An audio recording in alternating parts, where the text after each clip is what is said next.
Assalamualaikum warahmatullahi wabarakatuh. A'udzu billahi minasy syaithanir rajim. Bismillahirrahmanirrahim. Alhamdulillahi rabbil alamin wal 'aqibatu lil muttaqin wala 'udwana illa 'alal zalimin. Ashhadu an la ilaha illallah wahdahu la syarika lah wa ashhadu anna Muhammadan 'abduhu wa rasuluh. Addal amanah wa ballaghar risalah wa nasahal ummah wa jahada fillahi haqqa jihadih wa tarakana 'alal mahajjatil bayda lailuha kanahariha la yazighu 'anha illa halik wa nusalli wa nusallim 'alan nabiyil amin wa 'ala alihi wa sahbihi ajma'in. Subhanaka la ilma lana illa ma 'allamtana innaka antal alimul hakim. Rabbi shrah li sadri wa yassir li amri wahlul 'uqdatam min lisani yafqahu qawli, amma ba'd. Tuan-tuan muslimin dan muslimat yang dirahmati Allah Subhanahu wa taala sekalian, alhamdulillah sama-sama kita panjatkan kesyukuran kita kepada Allah Subhanahu wa taala kerana dengan limpah dan kurnia daripada Allah Azza wa Jalla, kita dapat bersama-sama pada petang yang berbahagia ini selepas daripada kita menunaikan solat zuhur, alhamdulillah, di musim PKP ini, yang mana kita tidak dapat menunaikan solat Jumaat, tetapi kita dapat tunaikan solat zuhur berjemaah di rumah masing-masing insya-Allah, dan melalui FB Live Pusat Islam Universiti Putra Malaysia UPM. Pada petang yang berbahagia ini kita akan membicarakan satu tajuk yang berkaitan dengan Ramadan 1441 Hijrah. Adakah bermulanya kronologi kiamat? Itu dia punya persoalan, tajuk yang berbentuk persoalan. Jadi insya-Allah tuan-tuan dan puan-puan, sahabat-sahabat yang dirahmati Allah Subhanahu wa taala sekalian, insya-Allah ini tajuk yang akan kita bincangkan, Ramadan 1441 Hijrah bersamaan tahun 2020. Adakah bermulanya kronologi kiamat? Apatah lagi dalam suasana ramai ataupun masing-masing tidak boleh keluar rumah secara bebas, tidak boleh bekerja dan sebagainya.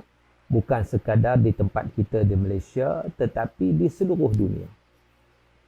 Jadi, apakah ini merupakan petanda kiamat? Satu. Dan sepanjang perbincangan kita ni, insya-Allah, kita buka ruang seluas-luasnya kepada tuan-tuan dan puan-puan yang menonton di FB Live Pusat Islam UPM ini untuk bersama-sama saya, kalau nak bertanya soalan, nak berdiskusi, ada ruang komen yang diberikan. Maziah Malik, Assalamualaikum Ustaz. Dah ada komen tu. Waalaikumsalam warahmatullahi. Salmah Abdul Ghani, Assalamualaikum Ustaz. Mohon share. Terima kasih. Waalaikumsalam. Ya, boleh share. Kita kuliah kita open. Jadi kita boleh share tuan-tuan dan puan-puan sekalian. Dan insya-Allah masing-masing berada di rumah masing-masing dan boleh juga update kepada saya. Dari mana? Jadi kita boleh tahulah yang menonton FB Live kita di Pusat Islam UPM ni dari mana. Yang keduanya, boleh juga bertanya soalan, apa-apa soalan yang berkaitan dengan akhir zaman, hari kiamat, dan juga apa-apa jugalah komen-komen, perkara-perkara yang kita nak kongsi pada petang yang berbahagia ini. InsyaAllah petang Jumaat yang penuh dengan keberkatan. Ingat tuan-tuan, kita cerita bab kiamat ni pada hari Jumaat, dan sesungguhnya dalam hadis menyatakan bahawa kiamat memang akan berlaku pada hari Jumaat. Kiamat akan berlaku pada hari Jumaat. Jadi inilah isunya. Jadi baru-baru ini kalau kita lihat, banyak perkara-perkara yang diviralkan, yang ditularkan untuk menunjukkan lagi bahawa betulnya kronologi kiamat itu bermula pada Ramadan 1441 Hijrah. Jadi apakah benar Jadi nak menjawab persoalan tajuk tu, mula-mula kita tengok situasi dulu. Bila sebut adakah bermulanya kronologi kiamat ni, kita tengok situasi yang menyebabkan kita dipilih tajuk ini untuk dibincangkan. Apa situasinya? Zulkifli Zain, Assalamualaikum Ustaz. Waalaikumsalam, saya ex-UPM Ustaz. Ahlan wa sahlan. Wa marhaban bikum. Daripada mana? Dari mana sekarang ni? Jadi moga-moga insya-Allah sihat ya, berada di rumah kan. Jadi ex-UPM ni berada di merata tempat insya-Allah. Dan Nurisah Nasir, Assalamualaikum. Waalaikumsalam. Baik, tuan-tuan dan puan-puan sekalian. Macam saya sebut tadi, kalau boleh share lokasi anda lebih baik. Sebab kita nak tahu yang menonton FB Live di Pusat Islam UPM ni dari mana. Itu kita nak tahu jugalah. Kalau boleh, update anda dari mana. Selain daripada persoalan-persoalan yang boleh dikemukakan. Baik, tuan-tuan yang dirahmati Allah. Assalamualaikum warahmatullahi wabarakatuh. Farid Harun ya. Baik, yang telah diviralkan iaitu hadis mengenai pertengahan Ramadan akan berlaku satu suara yang kuat. Zulkifli dari Shah Alam. Alhamdulillah ya. Shah Alam pun banyak juga kes COVID tu. Hati-hati ya ketika keluar rumah. Jadi di Farid Harun dari kuartus UPM, dekat je. Dekatnya kuartus UPM. Alhamdulillah. Jadi yang diviralkan itu tersebar di dalam Facebook, tersebar dalam grup-grup, tersebar di merata tempat. Tambah sekarang ini mudahnya maklumat-maklumat itu disebarkan. Maka kita mengambil kaedah yang diberikan oleh Al-Quranul Karim kepada kita dalam surah Al-Hujurat, iaitu ya ayyuhalladzina amanu in ja'akum fasiqun binaba'in fatabayyanu. Wahai orang beriman, iaitu apabila datang sesuatu berita, satu maklumat, kita kena cek betul tak betul maklumat tersebut. Said Nazri, Said Ismail. Assalamualaikum. Waalaikumsalam. Daripada mana? Daripada Taman Lestari Putra Seri Kembangan. Alhamdulillah. Muhammad Haikal Rosli, Samarahan, Sarawak, clear. Alhamdulillah. Daripada Sarawak, Samarahan, clear. Yang pentingnya clear lah. Boleh mengikuti kita. Salahuddin, Muhammad Imran, Nurisah Nasir, staf UPM. Okey, alhamdulillah. Semoga sentiasa dapat mengikuti perbincangan-perbincangan yang diadakan di Pusat Islam UPM yang terus bergerak dengan melalui online. Walaupun kita tak boleh bertemu muka kerana dengan suasana PKP pada hari ini, tetapi kita bertemu di alam maya insya-Allah untuk membincangkan sesuatu yang boleh memberi manfaat kepada kita.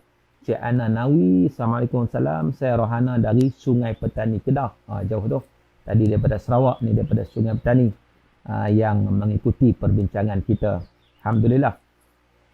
Jadi balik kepada perbincangan tadi yang diviralkan, saya nak sebut satu kaedah terlebih dahulu.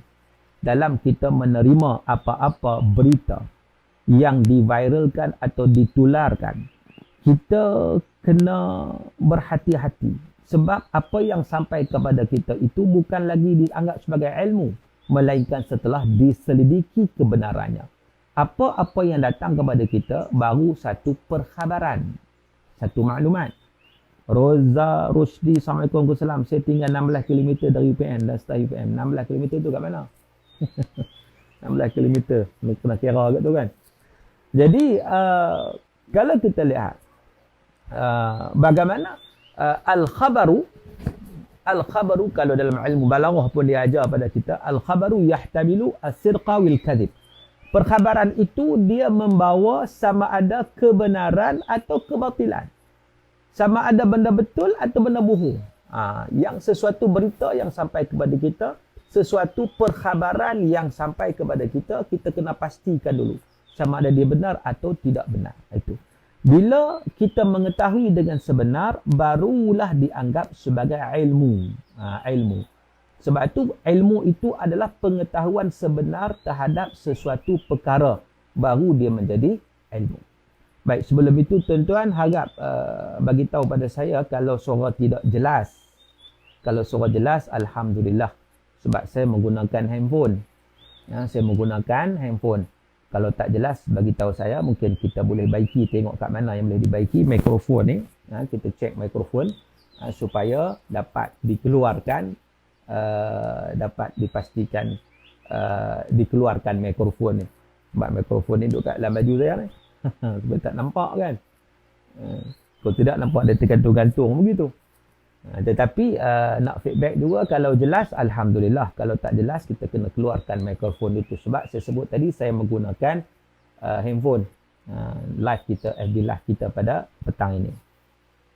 Baik, jadi banyak isu-isu yang timbul. Syed Nazir kita surah jelas Ustaz, alhamdulillah. Surah jelas okeylah. Yang penting jelas, dapat didengari dan dapat difahami. Itu penting sekali.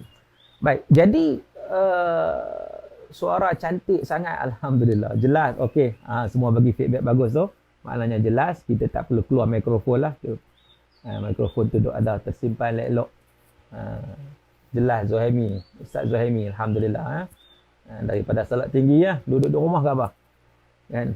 Baik, tuan-tuan dan dirahmati Allah Subhanahu wa taala, seluruhnya jelas, alhamdulillah. Jadi kita menggunakan kaedah dalam menerima sesuatu berita ini. Berita itu satu maklumat. Maklumat dia memberi maksud benar atau tidak benar. Itu. Fuh Mazi Burhan jelas di JB. Kira sampai JB pun jelas. Jauh okey ya. Jauh tu. Kan? Alhamdulillah. Jadi maknanya tuan-tuan, kita kena selidik terlebih dahulu menggunakan kaedah Quran surah Al-Hujurat, fatabayyanu. Selidik terlebih dahulu. Itu yang paling penting. Jadi apa yang viral? Yang viralnya saya dapat lihat ada sahabat yang bagi tahu pada saya ni, dia kata antara yang viral pada hari ini tentang hadis mengenai pertengahan Ramadan akan berlaku suara yang kuat. Lagi NASA memberi kenyataan 7 Mei akan kelihatan komet yang besar, tapi kenyataan itu telah dipadam. Tak ada dah, tak ada, kita buang lah, mereka pun tak berani tu. Dan kaitan isu semasa dengan hadis Nabi yang nampak selari macam hari ni, dia kata banyak-banyak yang berlaku ni nampak macam memang kiamat dah, dekat kiamat dah. Sebab apa?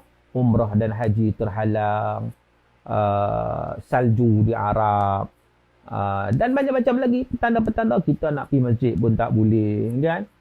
Dan pelbagai lagi. Apatah lagi kalau kita rajin duk tengok YouTube tuan-tuan yang disajikan kepada kita daripada Indonesia. Banyak dia cerita, Imam Mahdi dah ada pun sebenarnya. Imam Mahdi dah keluar dah, Dajjal pun dah keluar dah, dan pelbagai lagi cerita-cerita yang diberikan kepada kita. Jadi sebenarnya semua perkara itu ada dalam hadis Nabi SAW. Yang pentingnya kita nak kenal pasti dan kita nak belajar. Itu yang penting sekali. Kita jangan terima membuta tuli begitu saja. Tak boleh. Kita kena konsep Iqra' tu kena ada. Iqra' bismi rabbikal ladzi khalaq. Iqra', bacalah dengan nama Tuhanmu yang menciptakan. Salmah, alhamdulillah, suara sangat jelas, alhamdulillah. Saiful Rashidi Padang Serai Kedah pun clear. Pak Su, okey. Jadi makna alhamdulillah clear jadi clear daripada pelbagai tempat. Jadi tuan-tuan, bila mana kita menceritakan tentang tanda-tanda kiamat ni, sebenarnya kita tidak ada tidak boleh mengandaikan sendiri, melainkan kita kena berpaksikan kepada nas ataupun hadis Nabi, sama ada dalam Al-Quran maupun hadis Nabi SAW. Sebab perkara futuristik, perkara yang melibatkan akan berlaku, akan datang, kita tidak mengetahuinya melainkan sesuatu yang diberitahu oleh Allah dan Rasulnya. Itu. Kita tak tahu, tuan-tuan, kita bukan ahli nujum. Bahkan kalau ahli nujum ni, tuan-tuan, benda tu salah. Boleh bawa syirik kepada Allah Subhanahu Wa Taala bila mana seseorang itu menjadi ahli nujum. Yang dia boleh tilik apa yang berlaku pada masa akan datang. Tak boleh. Jadi yang kita tahu itu kita ambil daripada hadis Nabi SAW. Anwar Ali, Bayan Baru, Penang, clear. Clear lah orang Penang kan. Alhamdulillah, Bayan Baru. Jadi maknanya, tuan-tuan yang dirahmati Allah Subhanahu Wa Taala sekalian, kita nak berpandukan kepada hadis Nabi SAW. Dan Apa yang tular? Saya jawab dululah yang tular tu sebelum saya nak cerita. 1441 Hijrah ni apakah bermulanya kronologi kiamat? Itu persoalan. Sebenarnya pengutusan Nabi SAW, kata para ulama, itu sudah menunjukkan tanda kiamat. Apatah lagi kewafatan Rasulullah SAW. Jadi tanda kiamat ni bukan berlaku pada hari ni. Tanda kiamat ni berlaku sejak daripada zaman Nabi. Makna bila Nabi wafat, itu menunjukkan dunia ini sudah berada di akhir zaman. Sebab apa? Sebab Rasulullah SAW itu la nabiyya ba'dah. Tidak ada Nabi selepas Rasulullah. Jadi maknanya Nabi yang terakhir. Oleh demikian, umat Nabi Muhammad SAW merupakan umat yang terakhir. Umat akhir zaman. Sebab itu para ulama membahagikan tanda kiamat ni kepada tanda kecil dan tanda besar. Itu. Dan Rahaizah Ramli kata jelas. Alhamdulillah. Jelas tu daripada mana jelas tu? Ya?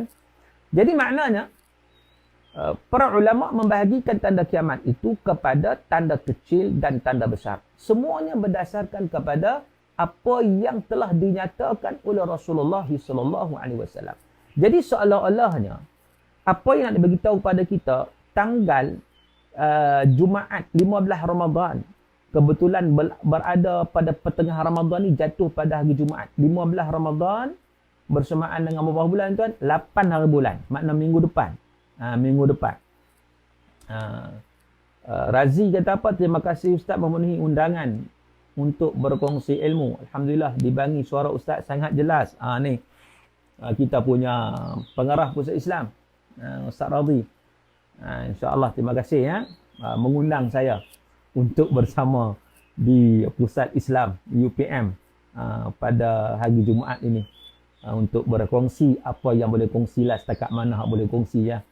Kebetulan tuan-tuan cerita bab tanda-tanda akhir zaman ni memang dari sudut pembelajarannya saya belajar khusus daripada seorang ulama yang sudah pun kembali ke rahmatullah, iaitu almarhum Syekh Dr. Walidul Ani rahimahullah.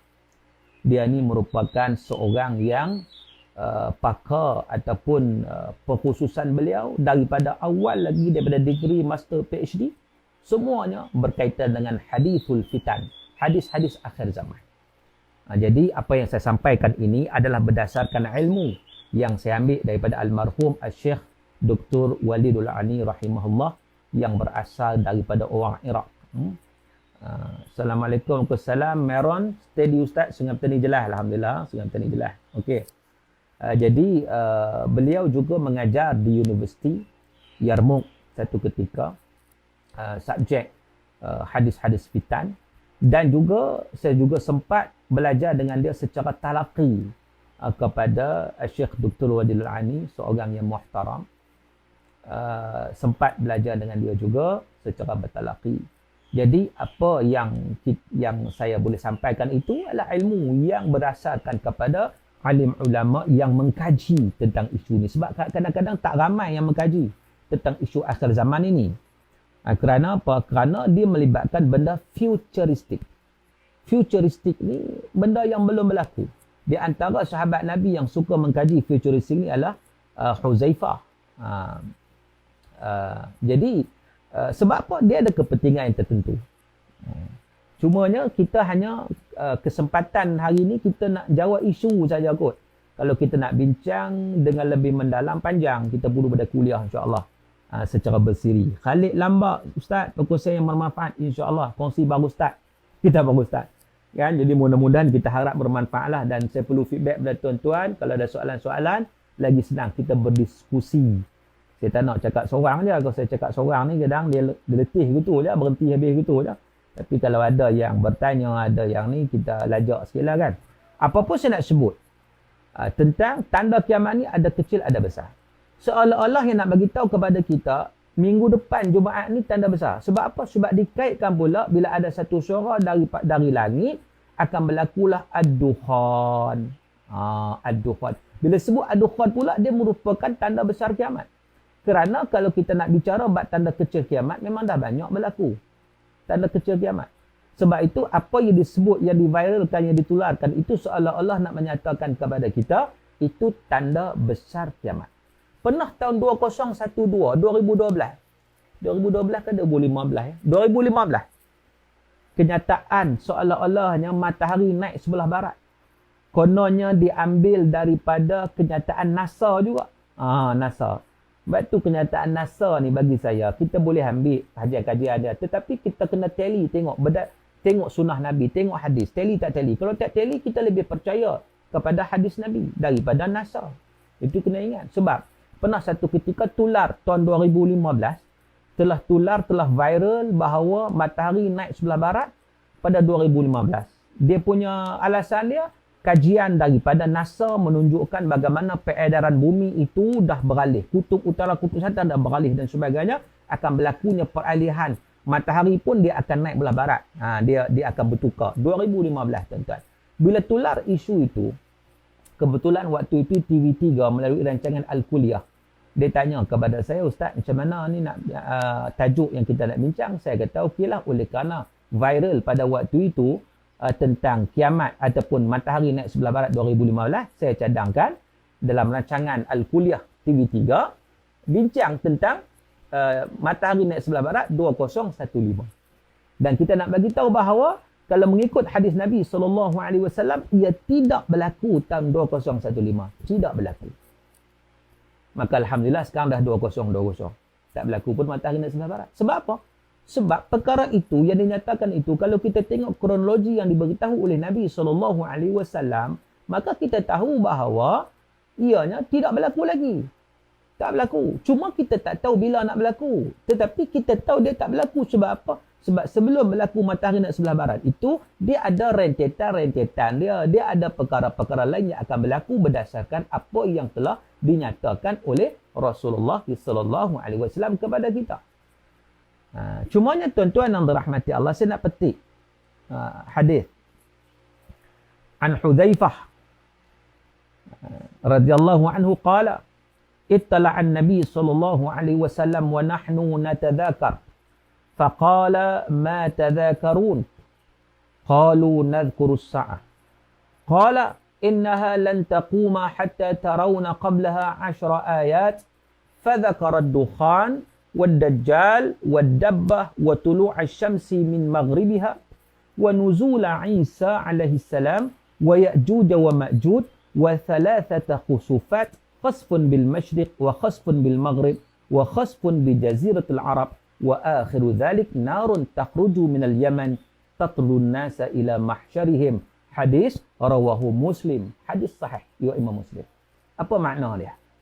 Ini cerita tanda besar kiamat. Sebab hari ini orang membincangkan tentang tanda besar kiamat. Sebab kita tak nafikan kalau tanda kecil kiamat dah banyak berlaku. Memang sedang berlaku. Bahkan wabak ni pun masuk dalam tanda kecil kiamat, tuan-tuan. Virus COVID-19 ni. Berdasarkan Nabi SAW telah menyatakan kepada kita akan berlaku wabak yang akan memusnahkan ataupun memudaratkan diri-diri kamu, mematikan kamu sebagaimana penyakit yang menimpa kambing-kambing. Virus tu dia merebak cepat, merebak mati, menyebabkan berlakunya kematian. Jadi maknanya perkara ni memang sudah diberitahu oleh Nabi SAW, tetapi dia masih lagi dalam suasana yang kita sebut sebagai tanda-tanda kiamat kecil. Tanda kiamat kecil ni banyak, tuan-tuan. Saya sebut sekilas antaranya iaitu kalau tanda kiamat kecil ni banyak daripada hadis-hadis Nabi SAW menyatakan tentang zina bermaharaja lela. Hari ni kita tengok zina pun makin banyak. Kemudian pemimpin terdiri daripada orang yang jahil dan fasik. Banyak di seluruh dunia pada hari ni. Dan bermaharaja lela susah bermaharaja lela, alat-alat muzik, hiburan yang terlalu banyak. Itu juga menunjukkan tanda-tanda kiamat. Dulu tak macam ni, sekarang ni akhir zaman memang macam tu. Sampai kadang ceramah agama pun nak kena masuk lagi hiburan. Kalau tak ada hiburan, seolahnya orang tak datang. Itu sampai tahap macam tu lah. Itu tanda kiamat. Tapi tanda Rogayah Yasin, alhamdulillah dapat bersama Pukuasa, alhamdulillah. Terima kasih bersama Pusat Islam UPM. Kemudian antaranya menghiasi masjid, membangga-banggakannya. Ya'ti zamanun ala ummati yatabahan nasu bil masajid. Kata Nabi, hadis riwayat An-Nasa'i, akan datang satu zaman kepada umatku yang mereka itu membangga-banggakan masjid, binaan masjid. Dah banyak dah hari ni. Nak banding masjid zaman Nabi zaman sekarang, Masya Allah hebat zaman sekarang lagi dengan kapet dia, dengan apa semua. Cumanya masjid hebat, cuma kita dapat ujian pula untuk tak boleh pergi ke masjid pada waktu ini.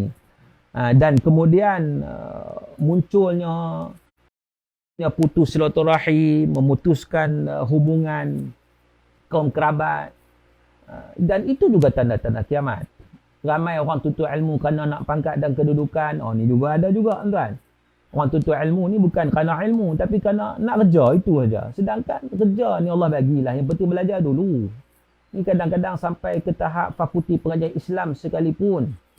Di universiti-universiti ni, bila pelajar masuk, dia cerita bab kerja dulu. Dia tak cerita bab ilmu dulu, keikhlasan nak tuntut ilmu. Dan jadi itu memang jadi satu trend akhir zaman. Dan itu sebenarnya, kita sedar atau tak sedar, rupa-rupanya itu merupakan tanda-tanda kiamat.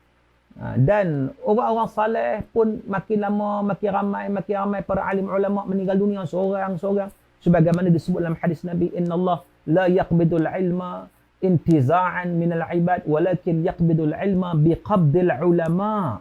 Kata Nabi SAW, sesungguhnya Allah Ta'ala tidak cabut ilmu tu daripada manusia dengan rentapan daripada dada-dada manusia, tetapi Allah cabut ilmu itu biqabdil ulama, dengan matinya para alim ulama seorang yang tidak ada pengganti seumpamanya.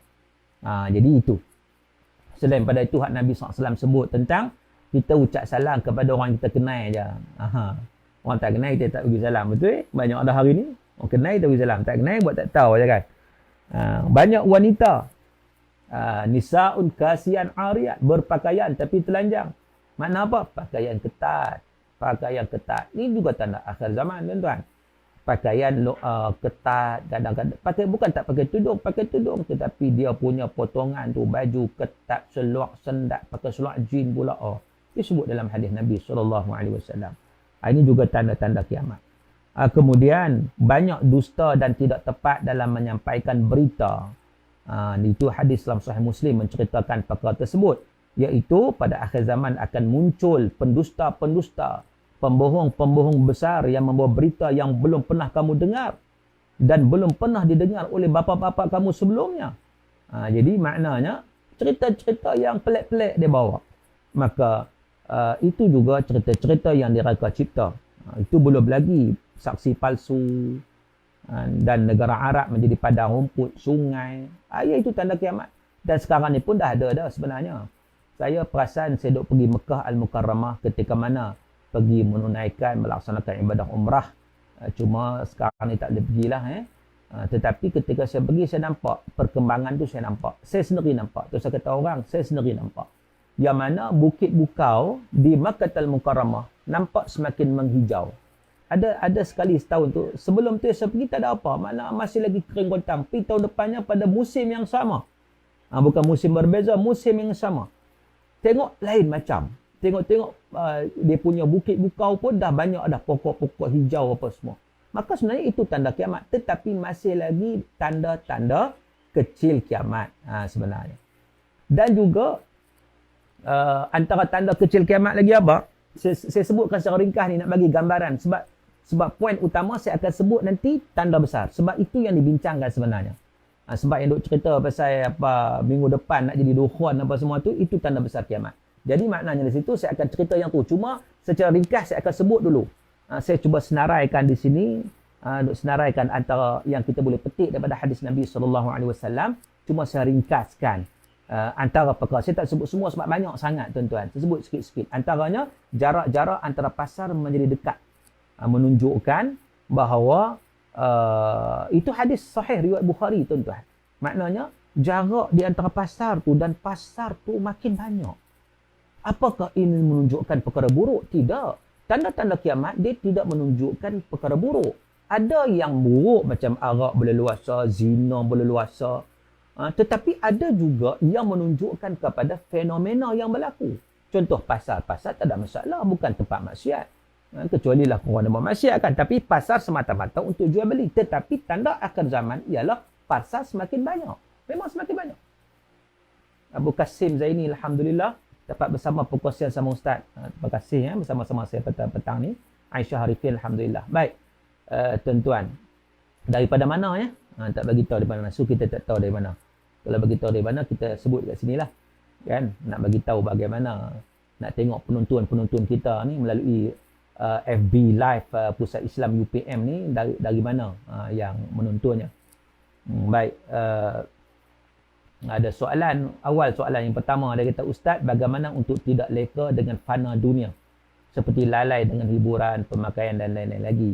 Lalai dengan dunia, memanglah kalau kita lihat kecintaan kepada dunia ni ada doa dah untuk hati kita supaya tidak lalai. Dia memang kelalaian tu sifat manusia. Sebab itu Allah sebut wadzakir fa inna dzikra tanfa'ul mu'minin. Berilah peringatan, tazkirah, kerana peringatan itu memberi manfaat kepada orang yang beriman. Jadi antara kita nak mengatasi kelalaian adalah dengan kita berada dalam program-program ilmu. Kalau kita tak boleh pergi masjid untuk belajar ilmu ni, masih ada cara macam ni, FB Live contohnya. Kita masih lagi boleh belajar. Jadi maknanya itu satu perkara yang kena diperingat. Bila kita diperingatkan, insya-Allah kita akan sentiasa beringat dan kita tidak lalai. Kita duduk atas dunia untuk ad-dunya mazra'atul akhirah. Dunia nak sampai akhirat. Bukan dunia ni semata-mata dunia. Jadi maknanya apa doa? Doa ni untuk hati kita tetap antara doa yang Nabi SAW banyak baca. Mengikut apa riwayat daripada Ummu Salamah radhiyallahu anha. Ummu Salamah ummahatul mukminin, isteri Nabi, bila orang tanya Ummu Salamah apakah doa yang Nabi banyak baca ketika Nabi bersama Ummu Salamah. Ummu Salamah kata yang dia duk tengok Nabi banyak baca doa ni ialah apa? Muiz Latif Parik Buntang Kelia. Parik Buntang walaupun Perak tapi cakap utara lah. Dia dekat Penang dah, sepadan Penang. Kan? Sebab tu bunyi Buntang tu bukan buntar kan. Parik Buntang. Jadi tuan-tuan, maknanya apakah doa yang diajar? Apakah doa yang kerap kali Nabi SAW baca, iaitu Allahumma ya muqallibal qulub thabbit qalbi ala dini. Ini doa. Ini boleh amalkan doa ni. Sebab dia sabit daripada hadis Nabi SAW. Allahumma ya muqallibal qulub, ya Allah yang membolak-balikkan hati manusia. Thabbit qalbi, tetapkanlah hatiku ya Allah, ala dinika wa ala ta'atika, atas agamamu ya Allah, dan di atas ketaatan kepadamu. Jadi doa ini memang menjadi amalan Nabi. Bahkan setengah ulama kata ini doa yang kedua yang paling banyak Nabi baca. Doa yang pertama paling banyak Nabi baca, Rabbana atina fid dunya hasanah wa fil akhirati hasanah wa qina azaban. Itu pertama yang paling banyak. Yang keduanya doa ni, ya muqallibal qulub tsabbit qalbi ala dinika wa ta'atika. Jadi amalkan yang tu insya-Allah. Laila Witra, alhamdulillah, dalam college UPM clear. Duduk dalam college mana tak balik duduk masih stay dekat college, tak balik kampung. Okeylah, alhamdulillah. Mungkin nak manfaatkan waktu ni untuk menyiapkan apa yang perlu disiapkan. One touch Gemas Negeri Sembilan clear, alhamdulillah, daripada Gemas ya. Baik, tuan-tuan dan puan-puan yang dirahmati Allah Taala sekalian. Jadi maknanya ada tanda-tanda kiamat itu yang menunjukkan fenomena. Antaranya juga apa dia? Bangunan yang dibina semakin tinggi. Ya tatawalu fil bunyan, berlumba-lumba bina bangunan tinggi-tinggi. Kalau boleh nak 100 tingkat, 150 tingkat, itu tanda kiamat. Tapi apakah itu berdosa? Tak, bina bangunan mana berdosa. Kan? Jadi itu tanda kiamat. Akmal Hafiz pekan clear. Pekan mana ni? Pekan Pahang aku setiap tempat ada pekan. Ada bandar dah. Tapi ni pekan Pahang ya.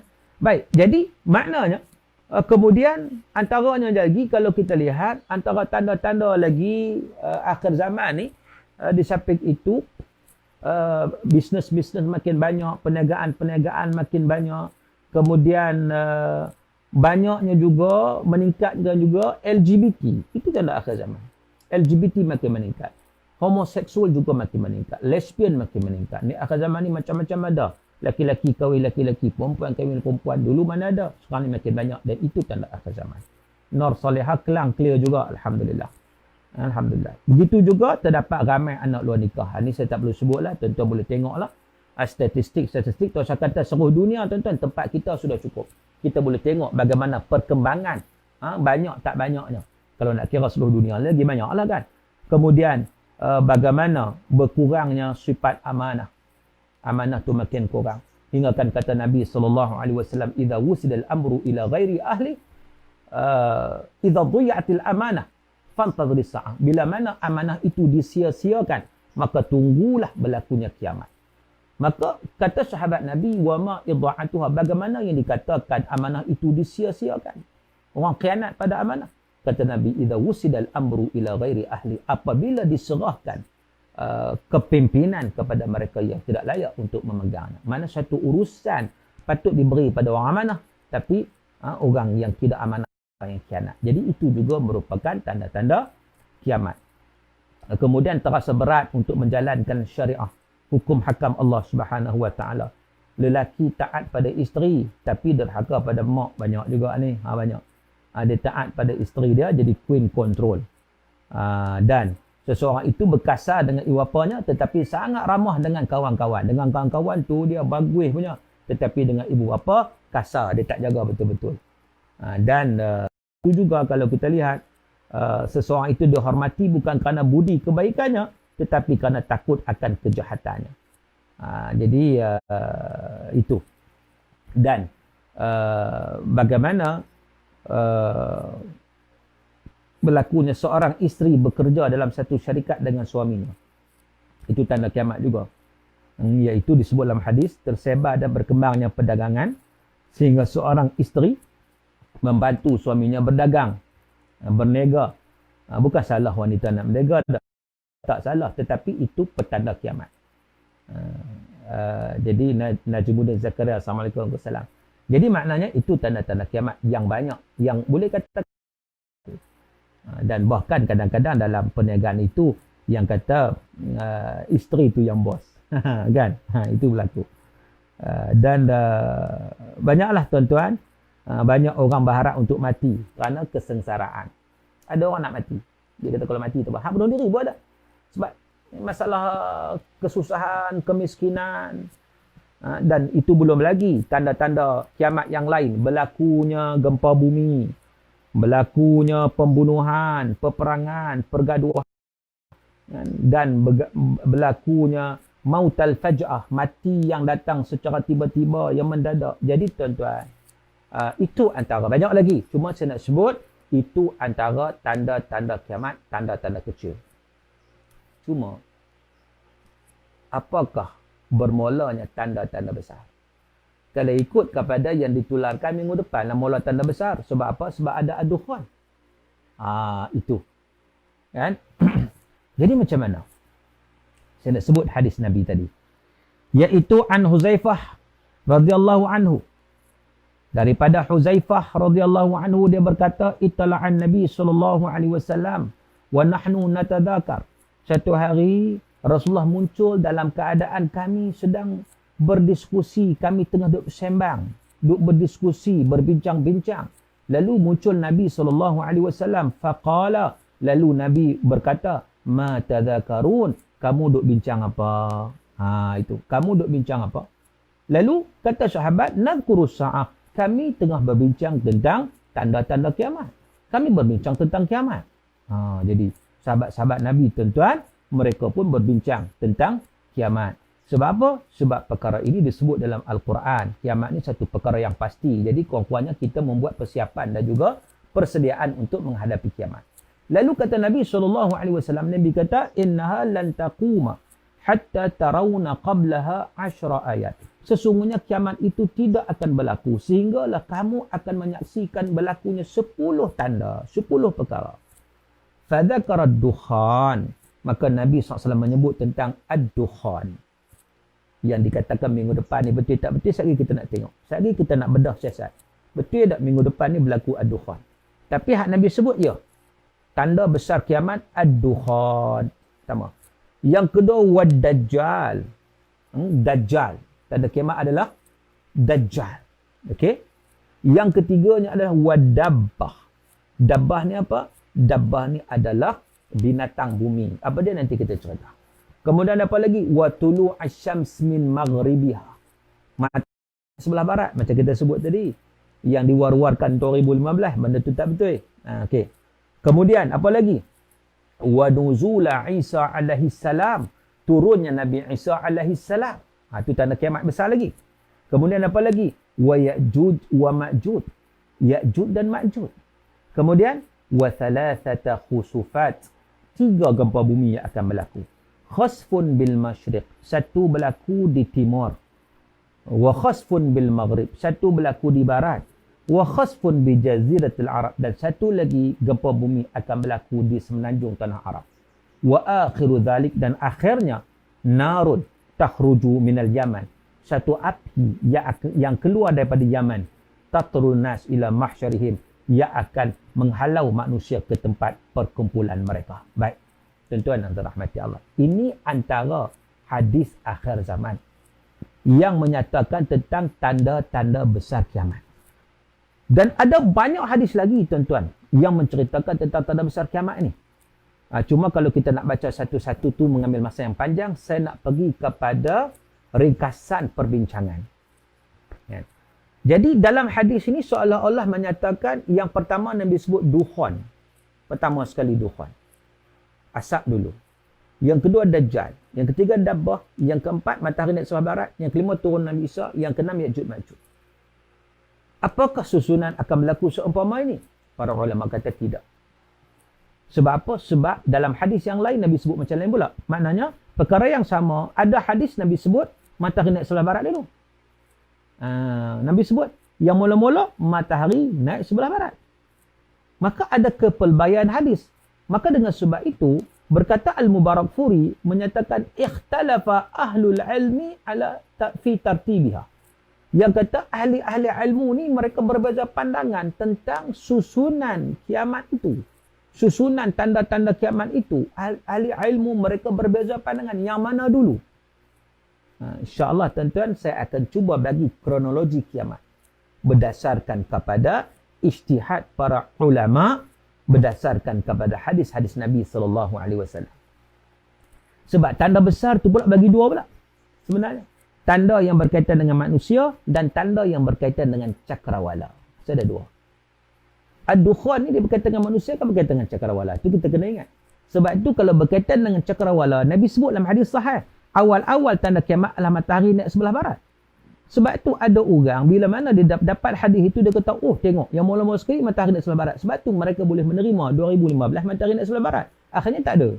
Sebab apa? Sebab mereka tak faham. Para ulama menyatakan, sebagai contohnya Ibn Hajar Al-Asqalani menyatakan bahawa betul Nabi kata tanda besar yang pertama matahari naik sebelah barat. Tetapi tanda besar itu merujuk kepada situasi yang kedua, iaitu situasi cakrawala. Sebab dia ada dua saya sebut tadi. Yang pertama situasi di kalangan manusia, tanda besar kiamat yang akan berlaku di kalangan manusia itu dulu.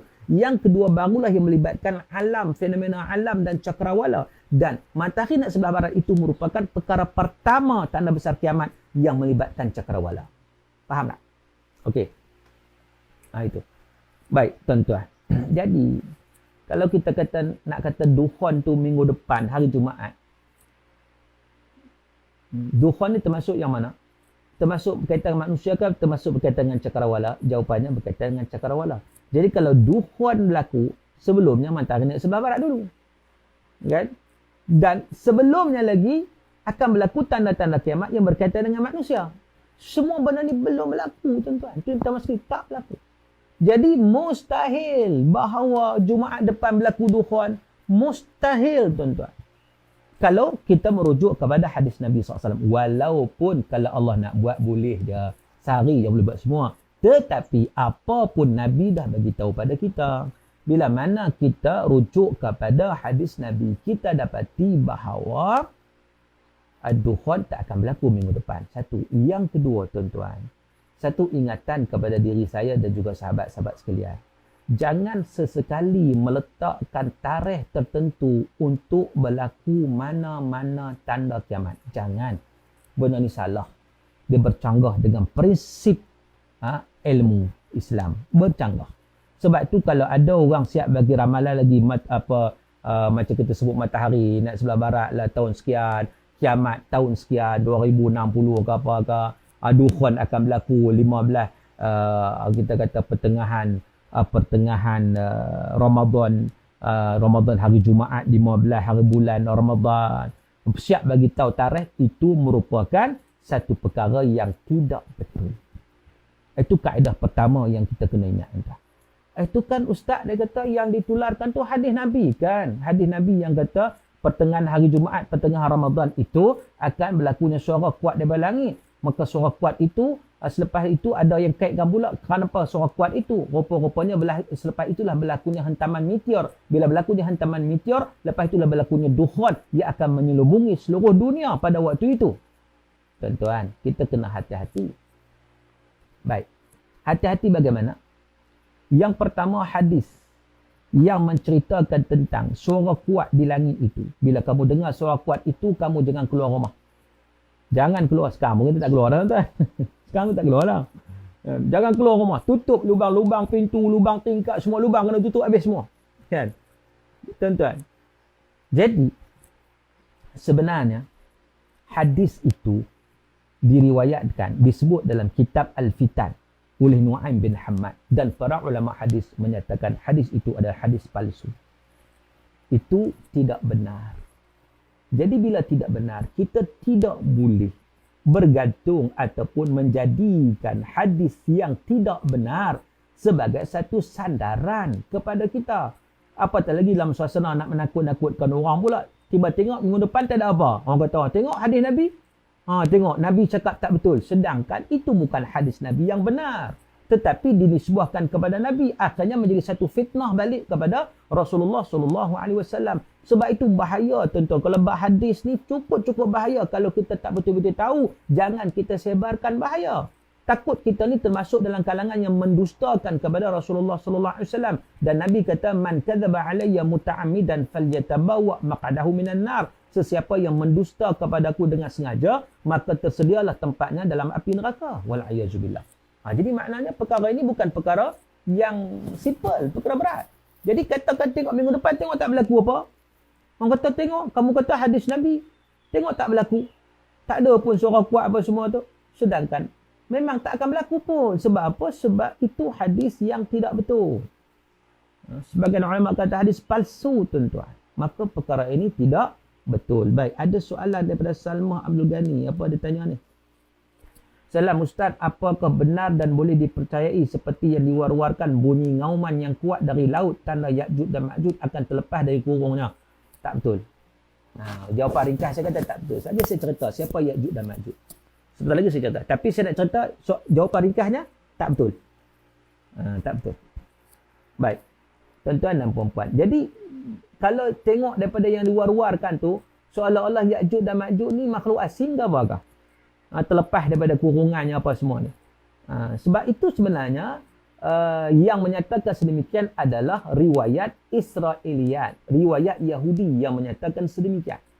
Iaitu menyatakan seolah-olahnya bahawa yang kata Ya'juj dan Ma'juj ni digambarkan dengan pelbagai gambaran yang pelik-pelik. Itu dalam riwayat Israiliyat. Ada yang kata dia di kaki 4, kaki 3, kaki 2. Ada yang kata dia ni kecil ya 2 inci ya 3 inci ya. Ada yang kata dia ni telinga besar. Satu telinga dia untuk dia tidur buat sebagai hampak. Satu lagi buat selimut dan macam-macam lagi. Ini semua cerita Israiliyat yang kita tidak boleh menerimanya. Kerana cerita Israiliyat banyak cerita-cerita yang palsu. Jadi kita merujuk kepada yang sebenarnya sahaja. Baik, tuan-tuan yang dirahmati Allah Subhanahu wa taala sekalian. Baik. Jadi seterusnya kita lihat tentang apa yang dipersoalkan tadi ni, tentang suara yang kuat yang akan berlaku pada pertengahan Ramadan ni. Tuan-tuan, benda tu tak akan berlaku. Benda tu tidak akan berlaku sebab hadis itu tidak sabit. Yang kedua dia kata dengan berlakunya dukhan. Lagi tak betul. Sebab kita kata dukhan ini tanda-tanda kiamat yang berkaitan dengan cakrawala, bukan berkaitan dengan manusia. Sebab dukhan ni, dia datang selepas bila? Selepas daripada matahari naik sebelah barat, sebenarnya. Ajak mias, bahaya kalau orang sebarkan hadis palsu atau percaya benda mengarut yang sangat berkait dengan kepercayaan. Memang bahaya, tapi orang kita dia tak ambil pengajaran dan juga pengiktibaran. Ini masalahnya. Cuba tengok tuan-tuan hadis palsu yang kita tak larat nak pesan dah. Bila mai bulan tertentu, contohnya 1 Rejab ke, 1 Syakban ke, mailah apa-apa, dia akan mailah hadis palsu. Rasulullah bersabda, barang siapa memberitahu rakannya tentang kedatangan 1 Rejab, maka selamatlah jasadnya daripada api neraka. Senangnya bagi kita kawan, weh, esok 1 Rejab, selamat daripada neraka, tak masuk neraka. Jadi sebenarnya hadis palsu tuan-tuan, tak kena mengena. Begitu juga nak masuk Ramadan, baru ni nak masuk Ramadan. Nabi mengaminkan doa Jibril, puasa seseorang tak akan diterima oleh Allah kalau dia tak minta maaf dulu ke orang. Memang minta maaf tu satu benda baik, tapi tak ada hadis Nabi yang macam tu, tak ada. Itu hadis palsu. Maka dengan sebab itu kita kena berhati-hati, apatah lagi yang berkaitan dengan akhir zaman, benda yang kita tak tahu, melainkan kita hanya merujuk kepada hadis sahaja ataupun merujuk pada nas-nas. Jadi kita kena selamatkan diri kita daripada terjebak dengan hadis-hadis yang tidak benar, sebab akhirnya ia menjadi fitnah kepada Rasulullah sallallahu alaihi wasallam. Siapa fitnah? Kita yang fitnah, wal a'yazubillah. Sebab tu kita kena berhati-hati dan menjaga-jaga. Jadi saya nak bagi tahu, minggu depan konklusinya, minggu depan tak akan berlaku.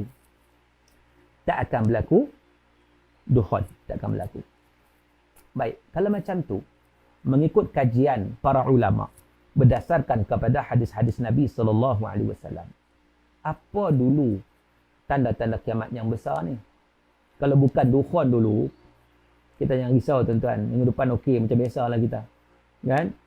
Tak ada apa-apa. Cumanya apa yang berlaku dulu?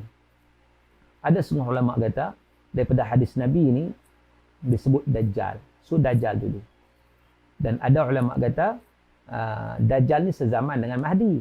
Jadi sebelum munculnya Dajjal, datang Mahdi terlebih dahulu. Mahdi. Hadis tentang Mahdi ni banyak tuan. Banyak. Al-Imam Mahdi. Dan hari ini, oleh kerana benda ni melibatkan perkara futuristik, banyak orang ambil kesempatan. Ramai orang ambil kesempatan. Kesempatan macam mana? Mendakwa Imam Mahdi. Oh, cukup ramai. Terutama ajaran-ajaran sesat. Di sana mengaku Imam Mahdi, di sini mengaku Imam Mahdi. Kalau tuan-tuan tengok YouTube, tuan-tuan, Allah. Dan ceramah-ceramah yang diadakan di YouTube, di Facebook dan sebagainya. Terutama daripada sahabat-sahabat kita di negara seberang. Banyak yang macam tu. Siap daripada saya 2012 lagi. Ada seorang penceramah tu kata 2012 saya menyatakan tahun ini 2012 dia kata akan adanya Mahdi lahir. Mana ada tuan-tuan, dah 2020. Maka dengan sebab tu sekali lagi saya sebut bahawa kalau yang menentukan tarikh tertentu, perkara itu tidak benar dan tidak betul. Abdul Karim Mat Syarif dia kata, adakah boleh guna istilah lain daripada sebut hadis palsu, kita pergi cerita palsu, sebab memang bukan hadis. Memang dia bukan hadis, tetapi masalah dia sebut hadis. Lepas tu kita sebut hadis. Kan? Dia sebut hadis, dia kata Nabi sebut, sedangkan Nabi tak sebut. Jadi cerita palsu. Betul lah. Istilah je, tak ada masalah. Tapi apapun, para ulama memang ada menyatakan satu kategori hadis ni dia panggil hadis maudhu'. Hadis maudhu' hadis palsu lah. Hadis yang direka cipta. Jadi maknanya tak salah untuk kita menggunakan istilah tersebut, sebab itu pembahagian itu sendiri diberikan oleh para ulama. Dia ada hadis sahih, ada hadis hasan, ada hadis dhaif, ada hadis maudhu'. Hadis maudhu', hadis palsu. Jadi kalau hadis dhaif okey lagi lah, terutama dalam fadail a'mal. Dan macam hadis hari ni, hari Jumaat tuan-tuan, ada hadis hari Jumaat ni antaranya selawat kepada Nabi. Siapa yang selawat 80 kali kepada Nabi pada hari Jumaat, diampunkan dosanya selama 80 tahun. Para ulama berbeza pandangan hadis ini sama ada hadis hasan atau hadis dhaif.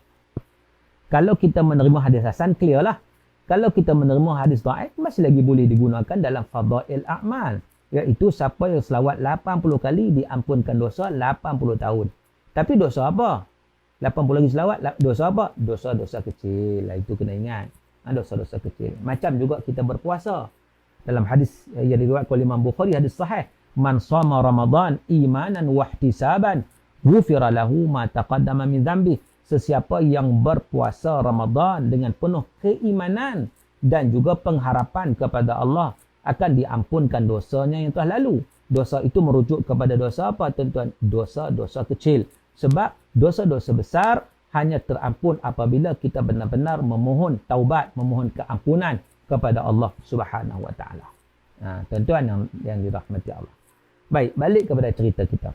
Jadi tanda besar yang pertama saya sebut secara ringkas sebab saya nak kaji satu-satu, nak bincang tu masa panjang. Saya sebut tadi kita kena kuliah satu-satu ikut tajuk. Tapi hari ni paling lama 2 jam, dengar 2 jam pun ketak lah tuan-tuan.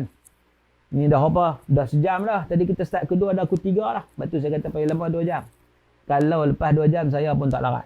Ataupun mungkin kita berhenti awal mungkin. Kan? Bergantung kepada respon tuan-tuan lah. Kalau tuan-tuan respon semangat sikit saya boleh cakap lama sikit. Kalau tuan-tuan tak respon saya berhenti awal lah. Biasalah kan. Sebab apa? Sebab cakap seorang-seorang ni gitulah. Biasanya kita kuliah cakap ada orang depan. Boleh interaksi kan. Ni tak ada orang depan. Kalau dalam rancangan Tanya Ustaz yang saya terlibat tu di TV3, TV9 tu pun ada orang telefon lah, Facebook lah dan sebagainya. So masih lagi ada interaksi kan. Ni tak ada interaksi, seorang-seorang cakap kan. Tapi dengan apa yang tuan-tuan komen tu bolehlah. Bolehlah saya sebanyak ni macam interaksi jugalah kan. Baik, tuan-tuan dan puan-puan yang dirahmati Allah. Jadi saya nak bagi tahu tentang Imam Mahdi ni sebenarnya memang betul berdasarkan kepada hadis Nabi SAW. Tetapi kalau sesiapa yang mendakwa kumpulan sana dakwa ini Mahdi, kumpulan ni dakwa Mahdi, dulu masa Arqam dulu pun dah dakwa dah Mahdi kan. Semua itu benda tak betul, tak tepat tuan-tuan. Bahkan ia merupakan satu ajaran sesat. Sebab apa tuan-tuan? Sebab satu kaedah saya nak bagi tahu tuan-tuan, iaitu sesiapa yang mengaku sebagai Imam Mahdi, for sure dia bukan Imam Mahdi. Satu kaedah tu mudah. Ingat antara bila-bila. Siapa yang mengaku sebagai Imam Mahdi, dia bukan Imam Mahdi. Sebab kalau kita melihat kepada riwayat yang tentang Imam Mahdi ni menunjukkan ketika mana beliau nak dibai'ahkan, beliau tak nak. Beliau tak nak. Dia bukan jenis minta jawatan Imam Mahdi ni. Dia bukan macam tu. Dia tak mau. Tetapi ada para alim ulama ni duk cari siapa yang boleh memimpin umat. Lalu cari nampak. Ikut tanda-tanda dia disebut dalam hadis Nabi SAW. Bagaimana perawakan dia. Dia tengok, tally. Bukan seorang ulama. Sekurang-kurangnya 7 ulama. Akhirnya maka jumpa, maka nak bai'ah. Dia tak mau. Dia lari daripada Mekah pergi Madinah. Lepas tu, dia cari Madinah, lari pula pergi Mekah. Last kali dia buat apa tuan? Dia paksa dia. Bai'ah secara paksa. Paksa rela. Last kali dia kena terima juga. Itu. Jadi cerita mudahnya begini. Siapa yang mengaku sebagai Imam Mahdi, confirm dia bukan Imam Mahdi. Itu jelas. Yang kedua, Imam Mahdi nama dia bukan Mahdi. Kan? Nama dia bukan Mahdi kan? Ni pula dia mengaku saya Imam Mahdi. Tengoklah. Kalau nama dia Mahdi, dia Imam Masjid, bolehlah. Tapi bukan Imam Mahdi yang disebut pada akhir zaman tu. Kan? Jadi tuan-tuan yang dirahmati Allah, boleh Ustaz jelaskan Syed Nazri, Syed Ismail, boleh Ustaz jelaskan ciri-ciri Imam Mahdi dan zaman beliau keluar. Zaman beliau ni zaman akhir zaman sekarang. Bila kita tak tahu lah, kan? Tapi zaman fasa yang kelima. Kalau tuan-tuan ikuti dalam rancangan Tanyalah Ustaz di TV3 dan TV9 pada 2 bulan yang lepas tak silap saya membincangkan tentang tajuk dia waktu itu manusia fasa 5. Manusia fasa 5. Dan di situ saya bagi tahu berdasarkan kepada hadis Nabi SAW yang mana Mahdi, Nabi Isa dan sebagainya akan muncul sebenarnya pada fasa 5. Fasa 5 tu bagaimana? Tuan-tuan boleh tengok kot dalam YouTube masih ada kot. Ataupun tengoklah rancangan Tanyalah Ustaz tajuk manusia fasa 5. Dalam tu saya terang dengan lebih terperinci. Cuma kalau saya nak sebut sikit bolehlah ya. Roza Rusdi dia kata saya masih ikut ceramah Ustaz dengan teliti kerana topik ni sangat menarik dan berilmu. Okey, ikut cara teliti. Okeylah. Kalau tak faham tanya sebab kita benda besar tuan-tuan, benda banyak sebenarnya. Tapi kita nak perkecilkan dengan masa yang ada pada kita ni. Jadi kita nak perkecilkan. Jadi takat mana yang saya ingat saya ceritalah. Kan? Sebab tu matan-matan hadis pun saya bagi tahu ringkas-ringkas, ada yang saya tak sebut tapi saya sebut maknanya. Kalau sebut satu-satu panjang. Sebab apa? Sebab cerita dia akhir zaman ni besar sebenarnya. Dan kalau dalam kitab hadis tuan-tuan boleh buka Sahih Bukhari ke Sahih Muslim ke, tuan-tuan buka last sekali. Dia bab dia duduk last sekali. Dia duduk last sekali tuan-tuan di bawah tajuk Kitabul Fitan. Dia adalah hadis Nabi. Cuba kita mengaji tak sampai, tak habis. Kita mengaji bab taharah solat. Lepas tu habis. Ulang balik taharah solat. Kat terus dia. Kita tak lajak lagi, tak naik muamalat pun tak nak mengaji. Muamalat pun tak mengaji. Kan? Lepas tu tak naik lagi. Jinayat tak mengaji. Fitan lagi lah tak mengaji. Fitan duduk belakang sekali, duduk ujung sekali. Ini masalahnya kan. Jadi kita kena ambil perhatian lah. Kita nak mengaji. Abu Qasim Zaini seronok, jelas sanggup sampai bila pun terbaik Ustaz Pesara Pusat Islam UPM. Terima kasih ya. Pesara Pusat Islam UPM. Alhamdulillah yang masih lagi setia dengan UPM. Alhamdulillah. Jadi sampai bila pun tak apa, saya lah tak boleh tuan. Lama-lama mana boleh sangat kan. Letih juga lah kita kan. Nak minum ayak lah boleh puasa kan. Baik, tuan-tuan yang dirahmati Allah. Saya balik cerita tadi. Imam Mahdi ni, nama dia bukan Mahdi. Dalam hadis Nabi SAW, Nabi kata, La tazhabud dunya hatta yamlikal Arab rajulun min ahli baiti yuwati usmuhu ismi. Hadis rawahu Imam At-Tirmizi. Nabi kata, dunia ini tidak akan berakhir. Sehinggalah orang Arab akan dipimpin. Orang Arab, tuan-tuan. Orang Arab akan dipimpin. Oleh siapa? Oleh seorang laki-laki daripada keturunanku. Mana keturunan Nabi SAW. Yuwati usmuhu ismi. Yang mana namanya sama dengan nama aku.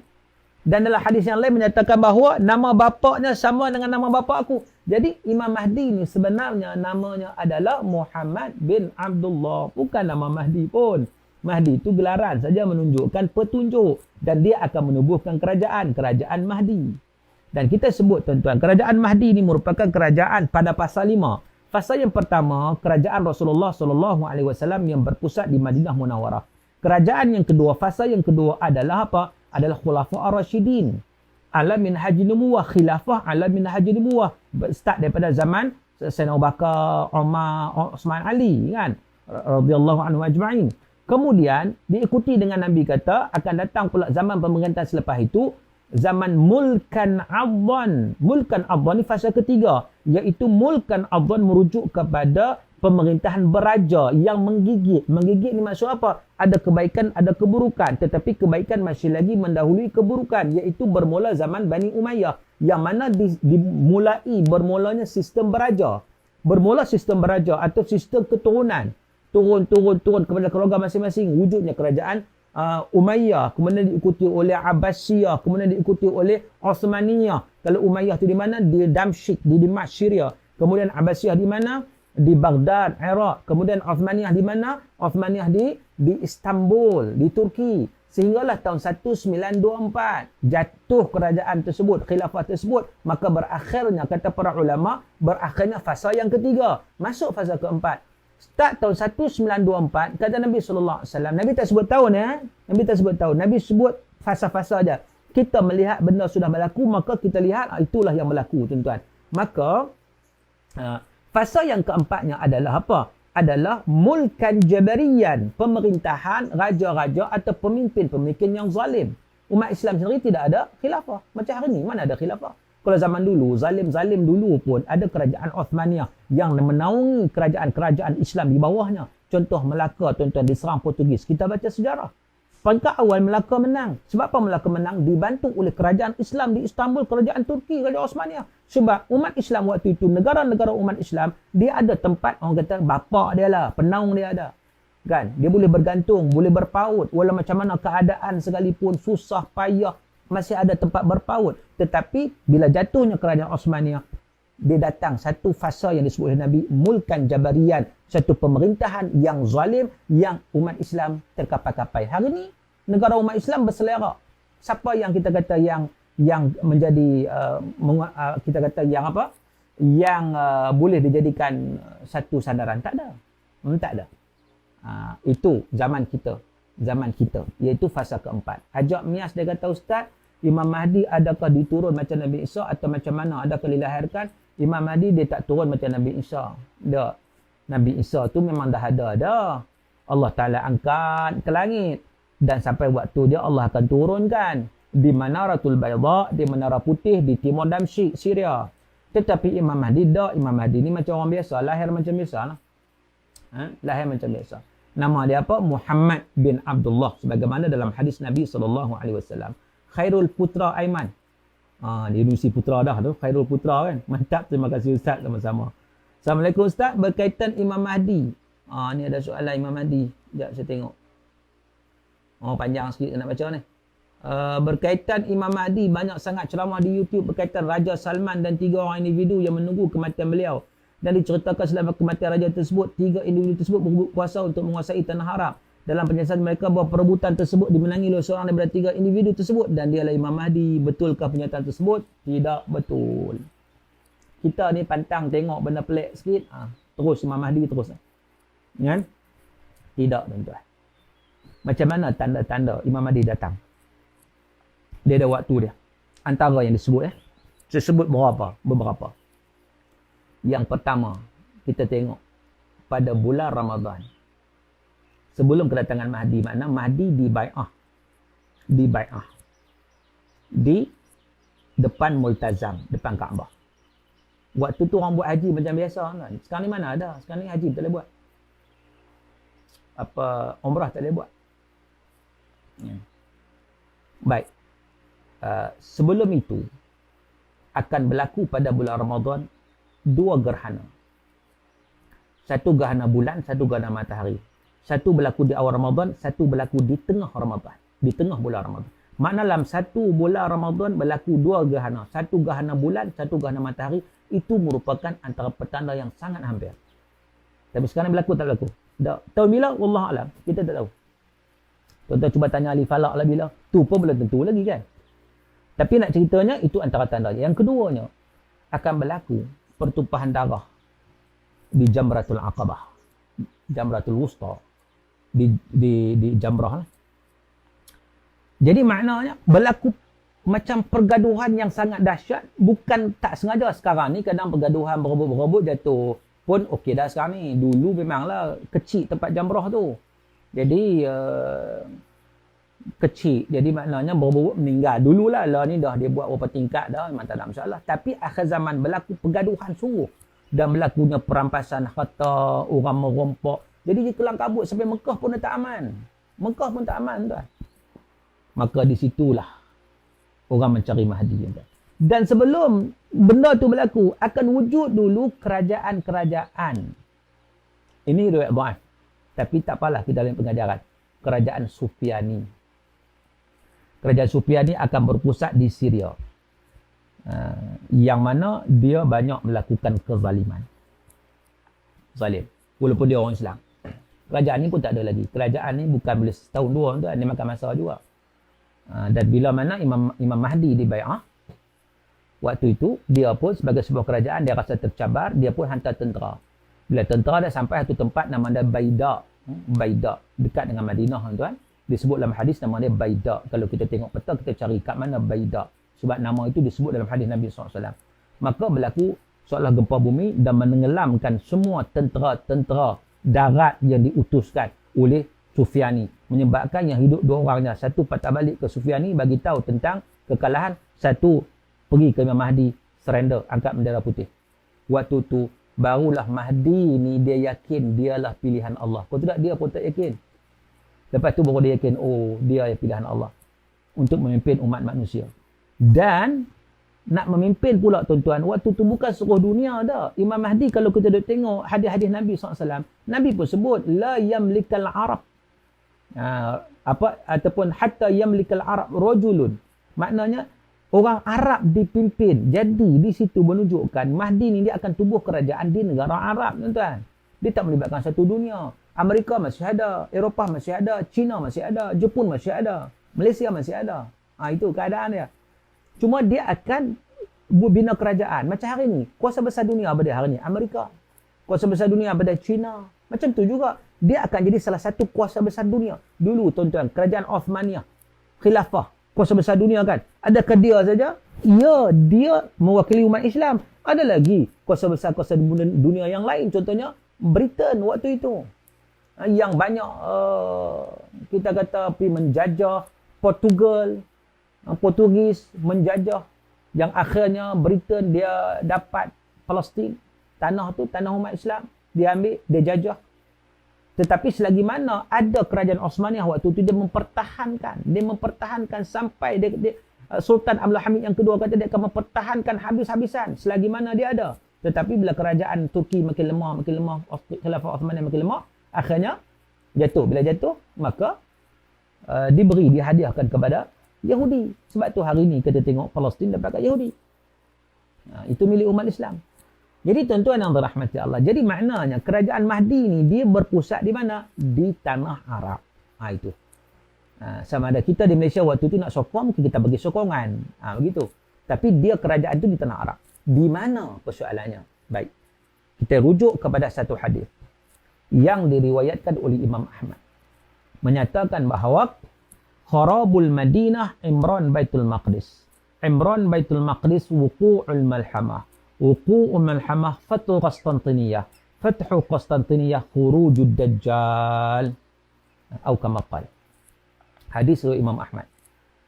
Iaitu akan berlaku Imran Baitul Maqdis. Baitul Maqdis akan menjadi makmur. Menjadi pusat pemerintahan. Jadi para ulama kata bahawa pusat pemerintahan Imam Mahdi adalah di Baitul Maqdis. Saya sebut tadi ada 5 fasa. Fasa pertama, fasa Nabi. Fasa kedua, fasa Al-Khilafah ala minhajin nubuwah. Fasa Khulafah Rashidin. Fasa ketiga, Mulkan Abdan, raja yang menggigit. Fasa keempat adalah fasa kita. Fasa keempat, kita berada pada fasa yang keempat, iaitu Mulkan Jabarian. Fasa kelima adalah fasa Al-Khilafah ala minhajin nubuwah, iaitu kerajaan khilafah di atas manhaj Nabi. Itu akhir zaman. Jadi kita ni sebenarnya, kita berada di ambang akhir zaman. Walaupun di ambang, berapa tahun lagi, wallahu a'lam, banyak lagi sebenarnya. Kita tak tahu berapa tahun. Jangan duk teka berapa tahun. Dan jangan duk tunggu Imam Mahdi. Jangan tunggu. Kita buat kerja kita. Ada kita sempat atau tak sempat, wallahu a'lam. Tak tahulah setakat mana yang saya duk kaji ni, macam kita sendiri tak sempat. Wallahu a'lam. Benda ni kuasa Allah. Tapi nak ceritanya, bahawa kerajaan Mahdi, dia berpusat di mana? Di Baitul Maqdis. Jadi, kerajaan Islam yang pertama di Madinah. Zaman Nabi dan juga zaman Khulafah Rashidin. Yang kedua di mana? Di Damsyik, Dimashq. Yang ketiga di mana? Di Baghdad. Yang keempat di mana? Di Istanbul. Istanbul. Yang kelima di mana? Di Baitul Maqdis. Itu kerajaan yang last, fasa kelima ala minhaj an-nubuwah. Ustaz, betulkah zaman Imam Mahdi berakhir nanti baru muncul Dajjal? Tidak. Dajjal muncul pada zaman Mahdi. Mahdi menghadapi Dajjal. Jadi tuan-tuan yang dirahmati Allah, maknanya setelah Imam Mahdi dibai'ahkan, dan waktu itu kerajaan Sufyani hantar tentera, kita sebut tadi, tenteranya ditenggelamkan di Baida, baru Imam Mahdi yakin dia dipilih oleh Allah Subhanahu Wa Taala untuk menjadi pemimpin. Dia pun ready lah. Lalu dia menjadikan Baitul Maqdis sebagai pusat pemerintahan kerajaan Islam. Jadi kerajaan Sufyani ada lagi? Tak ada lagi pun tuan-tuan. Tak ada lagi kerajaan Sufyani. Yang ada sekarang perang di Syria, dan perang itu sebenarnya menunjukkan bunga-bunga ke arah itu. Sebab saya pernah duduk Syria, saya dapat rasakan, saya masa saya duduk Syria dulu, masa saya mengaji sana, saya belajar di Jordan, universiti dekat Jordan, di Yarmouk University Jordan. Sama dengan satu batch dengan Datuk Dr. Zahazan. Dan juga yang lain, sahabat-sahabat yang lain lah. Dan kesempatan yang ada, sebab dia sepadan dengan Syria. Saya belajar juga di Syria, Pitalaki dengan alim ulama di sana. Dan masa saya duduk Syria, saya dapat rasakan tempat yang sangat tenang, tuan-tuan. Tempat Syria ni, suasana dia Alhamdulillah, dia punya seronok lah, kita boleh sebut. Saya tak dapat gambarkan bahawa Syria jadi macam hari ini, peperangan yang sangat-sangat dahsyat. Saya tak dapat gambarkan. Tapi rupanya apa yang berlaku ni sebenarnya sebagai tanda-tanda kiamat sebenarnya. Itu dah nak sebab perang. Memang perang akan berlaku. Soalan oleh Nur Mubashirah. Ustaz berkenaan yang mengatakan tak akan berlaku kiamat selagi masih ada yang menyebut nama Allah. Mohon penjelasan. Itu dah last. Itu cerita sebelum kiamat berlaku betul. Ni kita ni lambat gini ni. Walaupun kita dah cerita ni tanda kiamat besar, tetapi lambat lagi tu betul-betul last. La taqumu sa'ah hatta la yuqalu fil Allah, Allah, Allah. Disebut dalam hadis Nabi SAW, tidak akan berlaku kiamat sehinggalah orang tak sebut lagi di atas muka bumi ni, tak ada lagi orang sebut Allah, Allah, Allah. Tu bila tu? Tu last sekali. Sebab apa? Sebab kiamat ni berlaku bukan kepada orang beriman. Bukan. Tuan-tuan. Baik Ustaz, adakah kemunculan Dajjal itu disedari oleh tentera Mahdi? Ya, sedar. Bahkan mereka dikepung oleh Dajjal. Mahdi dan tenteranya dikepung oleh Dajjal. Palestin tu dikepung oleh Dajjal dan tenteranya. Sebenarnya. Soalan, pada 2027 tiada lagi kehujanan Israel. Saya sebut tadi, kalau letak angka tahun sekian, jangan percaya. Sebab apa? Sebab kita meletakkan tahun tertentu. Soalannya kita tahu. Sedangkan Nabi pun tak boleh bagi tahu tentang, kalau Nabi tahu tentang tarikh-tarikh, Nabi akan bagi tahu pada kita, tuan. Jadi maknanya Nabi bagi tahu tanda-tanda saja untuk kita tahu. Jadi kalaulah jenis letak tarikh, saya bagi tahu daripada awal tadi bahawa kalau jenis letak tarikh, tuan-tuan tolak awal lagi. Macam hari tu saya kata, ada yang kiamat 2012, pernah tak? Pernah ingat tak, tuan? 8 tahun lepas dah kata ada kiamat 2012. Mana dia? Tu 2015 matahari nak barat. Mana dia? Ni pula 2020 pula ni apa nama meteor Dukhan pula. Tunggulah minggu depan tengok. Semua saya nak tanya mana dia? Tengok minggu depan. Tapi saya nak bagi tahu bahawa tak akan berlaku yang seumpama itu. Sebab apa? Sebab bila kita baca hadis akhir zaman, kita tahu benda tu. Walaupun kita tak nak bagi tahu tarikhnya, tapi kita tahu apa yang disebut tu tak betul. Sebab tu kepentingan kita tahu hadis akhir zaman berdasarkan kepada apa yang disampaikan oleh Nabi SAW. Saya bagi contoh Huzaifah. Huzaifah bin Yaman ni antara sahabat Nabi yang banyak mengambil tahu hadis akhir zaman. Di kalangan sahabat lain, dia ni yang paling banyak lah. Apa kebaikan dia? Satu hari, ni satu cerita lah, diceritakan. Satu hari selepas kewafatan Rasulullah SAW, lepas kewafatan Sayyidina Abu Bakar, Sayyidina Umar, Sayyidina Osman, zaman pemerintahan Sayyidina Ali menjadi khalifah waktu itu. Waktu itu berlaku satu pertembungan. Pertembungan umat Islam, tentera-tentera khalifah dengan tentera Kufah. Berlaku perselisihan faham. Kita tahulah, kita tahu bagaimana zaman fitnah kan berlaku selepas zaman Sayyidina Osman. Ajak Mias dia kata apa? Betul tu Ustaz, mati pun tak tahu tarikh apa, entah lagi kiamat ya. Baik, jadi maknanya berlaku perselisihan antara tentera Islam di Kufah dengan tentera khalifah Sayyidina Ali. Dan nak berlaku pertempuran. Masing-masing sudah berada di mana? Di medan pertempuran. Umat Islam sama umat Islam nak perang. Tuan-tuan, umat Islam sama umat Islam nak perang. Satu tentera khalifah, satu tentera Kufah. Sebab apa? Sebab kita tahu selepas zaman Sayyidina Osman berlakunya zaman fitnah dan perkara ini disebut oleh Rasulullah SAW dan ia berlaku. Lalu masa nak perang tu salah seorang tentera Kufah. Seorang tentera ni dia rasa menyesal. Dia kata, Allah, aku nak perang dengan kawan sendiri, dengan sahabat sendiri, dengan orang Islam sendiri. Tak gamak, dia kata. Dia menyesal. Dia pun secara, walaupun dah di medan perang, dah angkat senjata nak perang ni, dia keluar daripada saf ketenteraan. Dia lari pergi mana? Dia lari pergi masjid. Itulah tempat orang Islam ini, masjid, tuan-tuan. Lari pergi masjid. Macam cerita tsunami lah. Tsunami berlaku, orang lari pergi mana? Lari pergi masjid, selamat. Hak mana tak lari masjid, semua tak selamat. Jadi dia lari masjid, duduk masjid. Masa dia masuk masjid, dia nampak ada seorang laki-laki sedang bersandar di serambi atau di tiang masjid. Dalam masjid lah, sedang berzikir gitulah. Yang akikah lah masjid. Dia pun bila tengok ada orang, dia nak meluahkan. Seorang ni, dia rasa nak luahkan.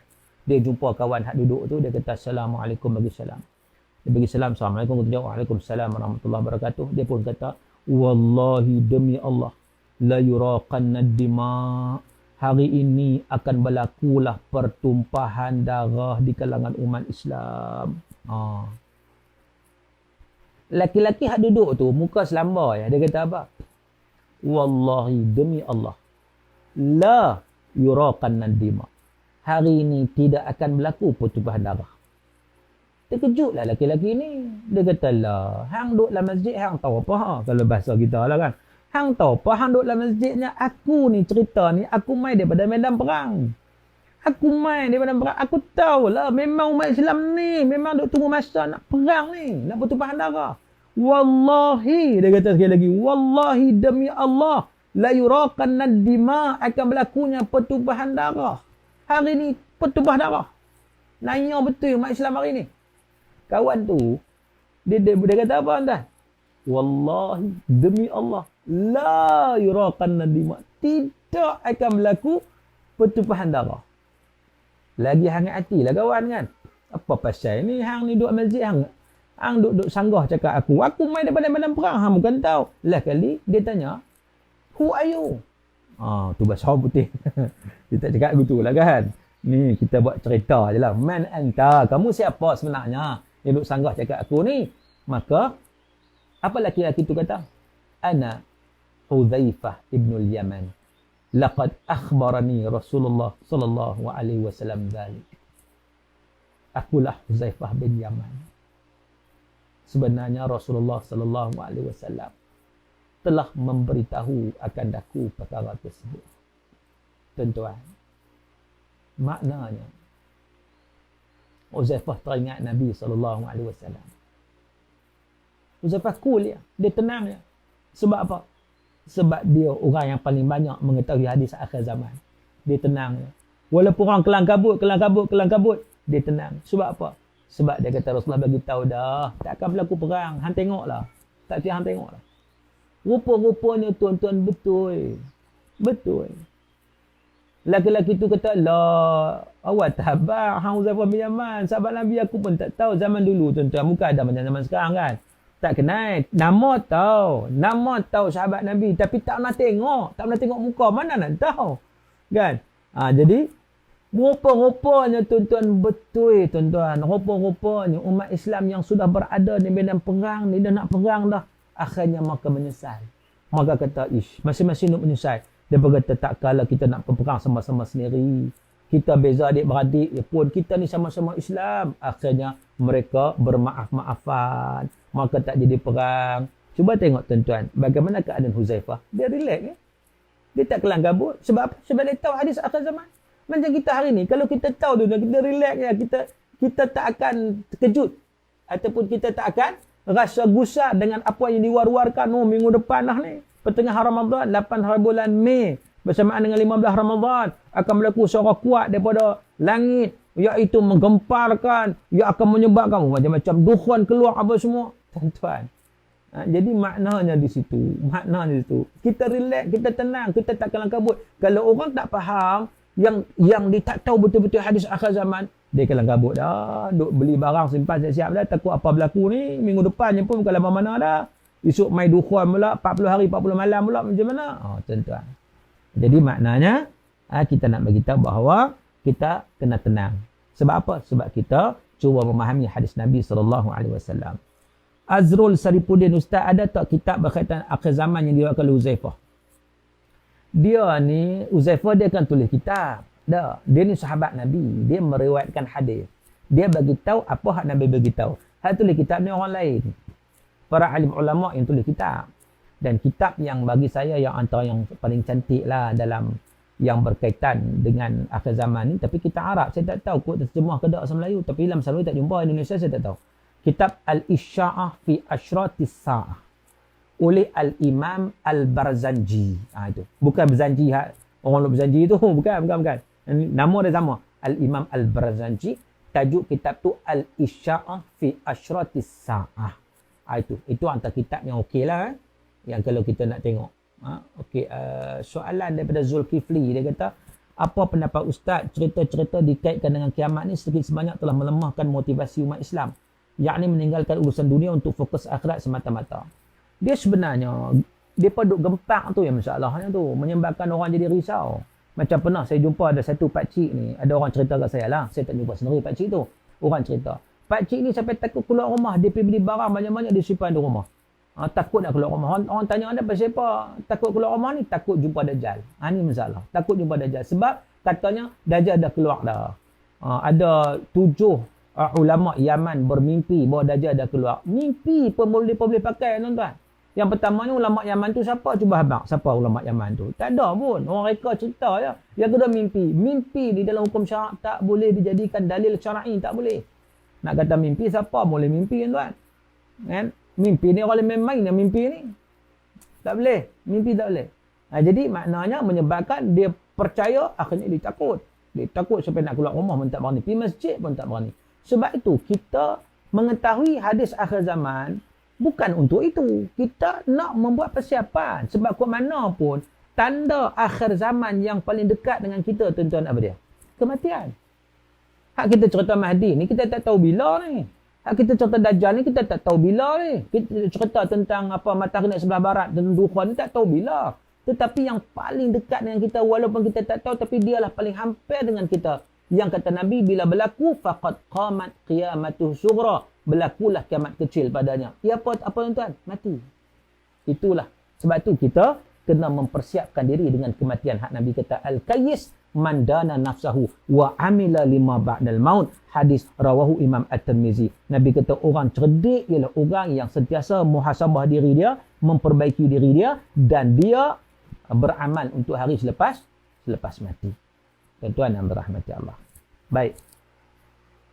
Pukul 3.30 dah. Dah sejam setengah dah. Saya nak ringkaskan. Dukhan tak cerita lagi ni. Saya nak ringkaskan. Baik, saya sebut Mahdi. Okey, Mahdi tubuh kerajaan di Baitul Maqdis. Kerajaan Islam. Okey, khilafah. Kemudian lepas daripada itu berlaku Malhamah. Malhamah ni apa? Perang antara Islam dan Kristian. Tentera-tentera Mahdi dengan tentera-tentera Kristian. Yang berpusat di mana? Di Eropah. Di Rom. Tuan-tuan. Perang. Perang itu berlaku di mana? Dalam hadis sebut Ghutah. Ghutah di mana? Di Syria. Ghutah di Syria. Ini akhir zaman. Perang yang sangat dahsyat.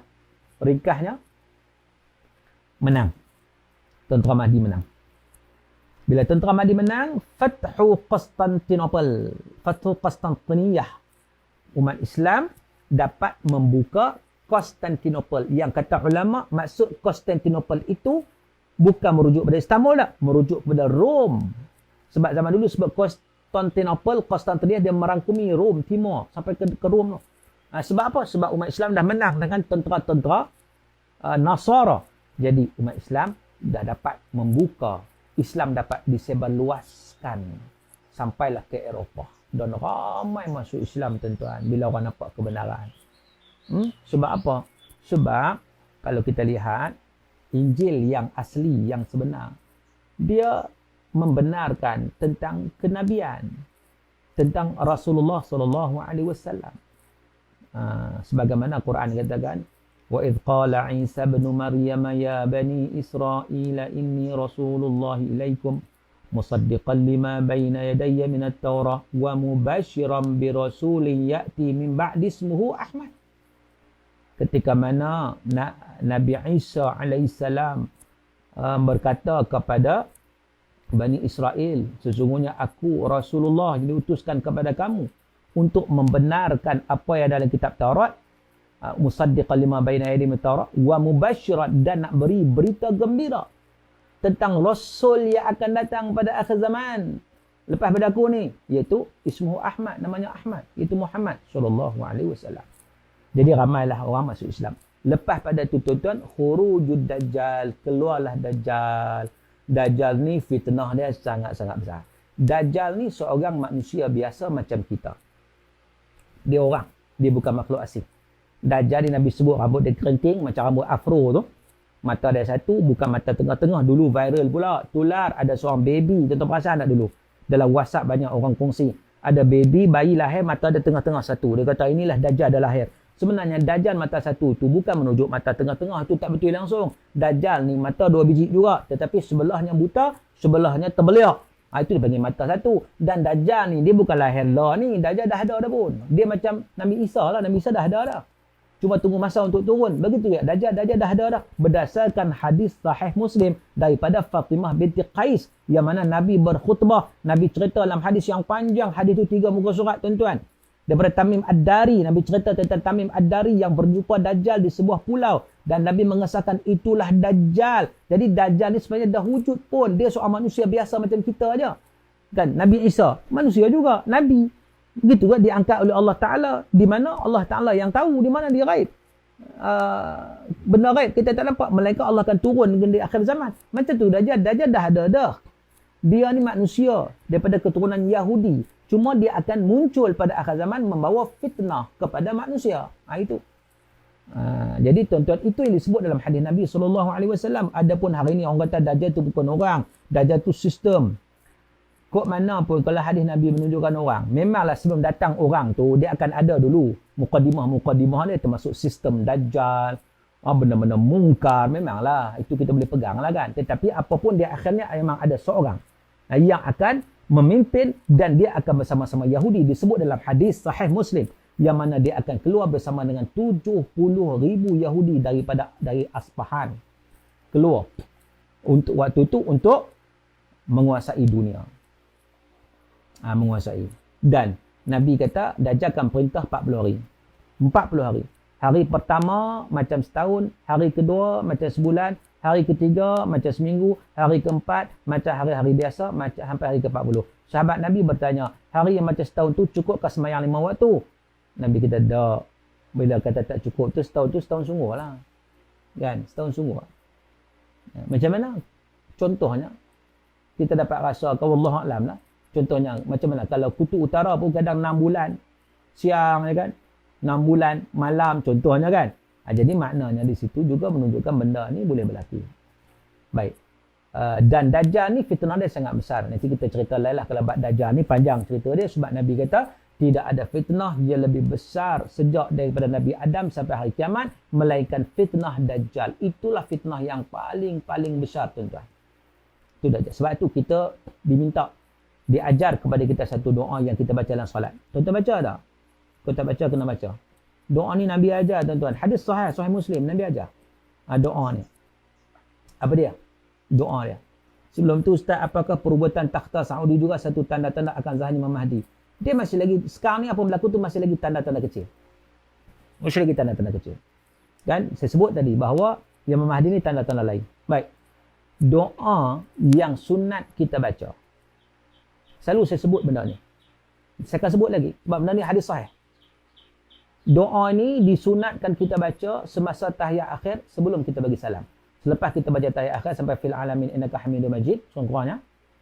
Kemudian sebelum kita bagi salam kita baca doa ni. Apa dia?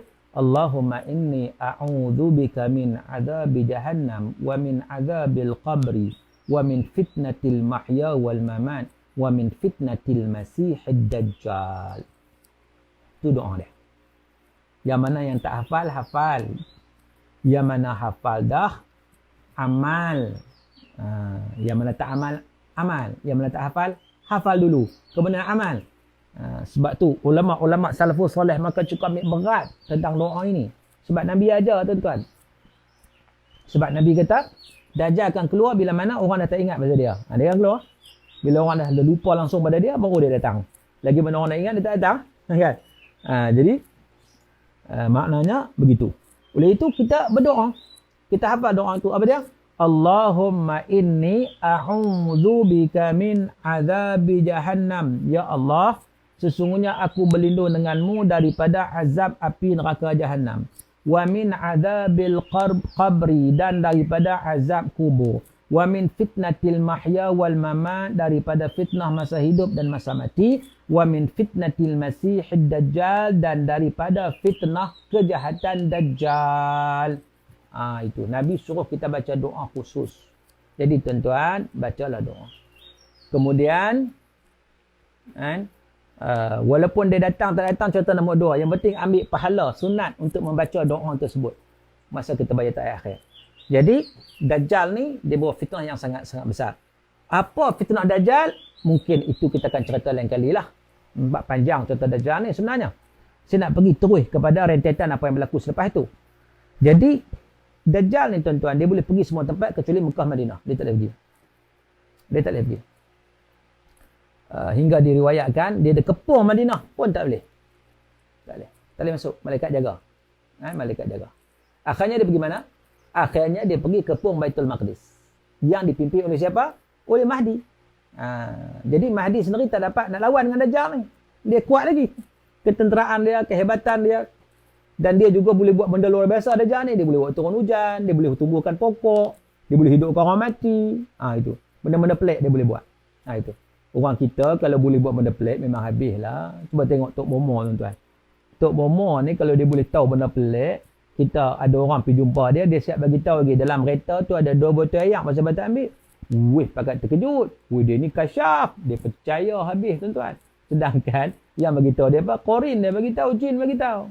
Jadi orang kita ni tak biasa sikit benda pelik ya dia ikut lah.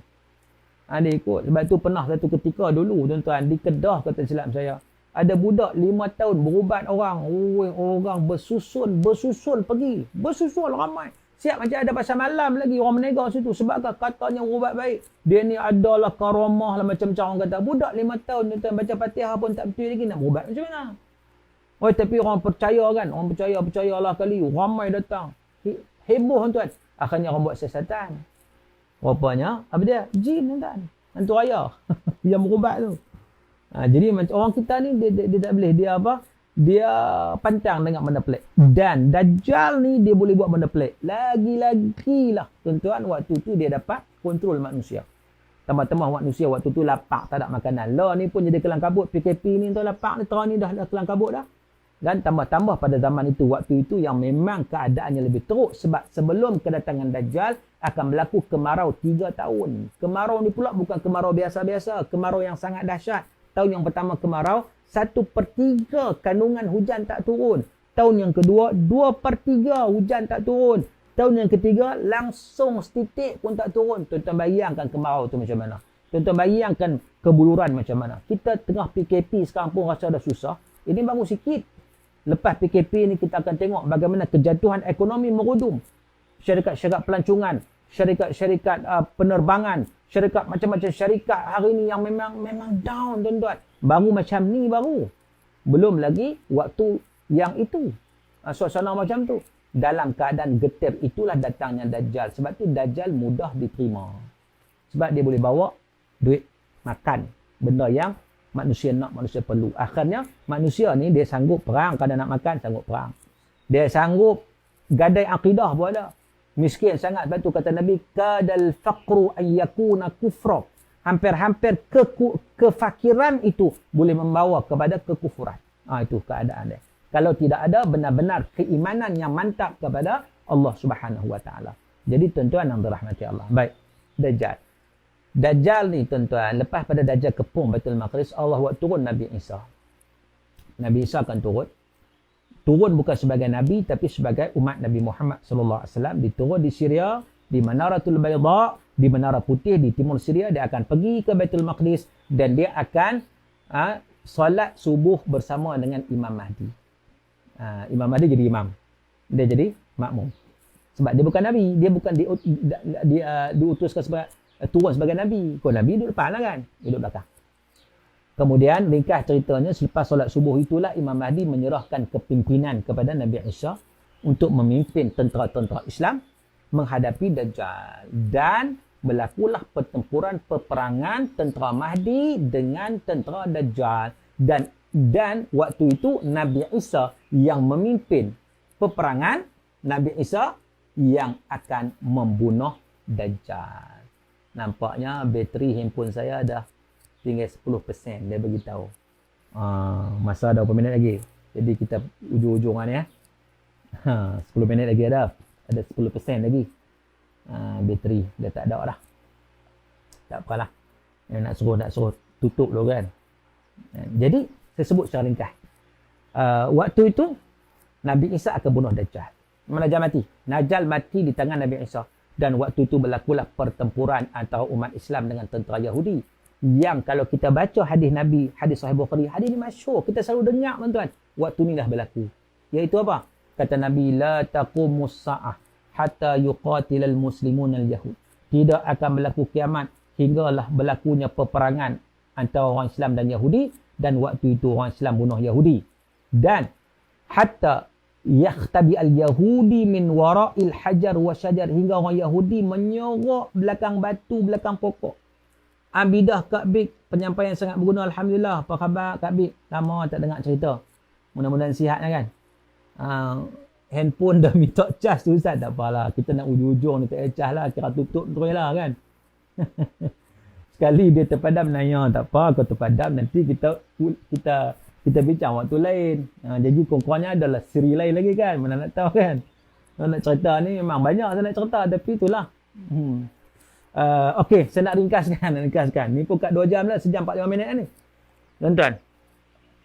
Jadi berlakunya peperangan waktu itu hatta yakhtabi al-Yahudi min wara'il hajar wasyajar, sehingga Yahudi menyorok belakang pokok, menyorok belakang batu. Fayaqulul hajar wasyajar, maka berkatalah pokok, berkatalah batu.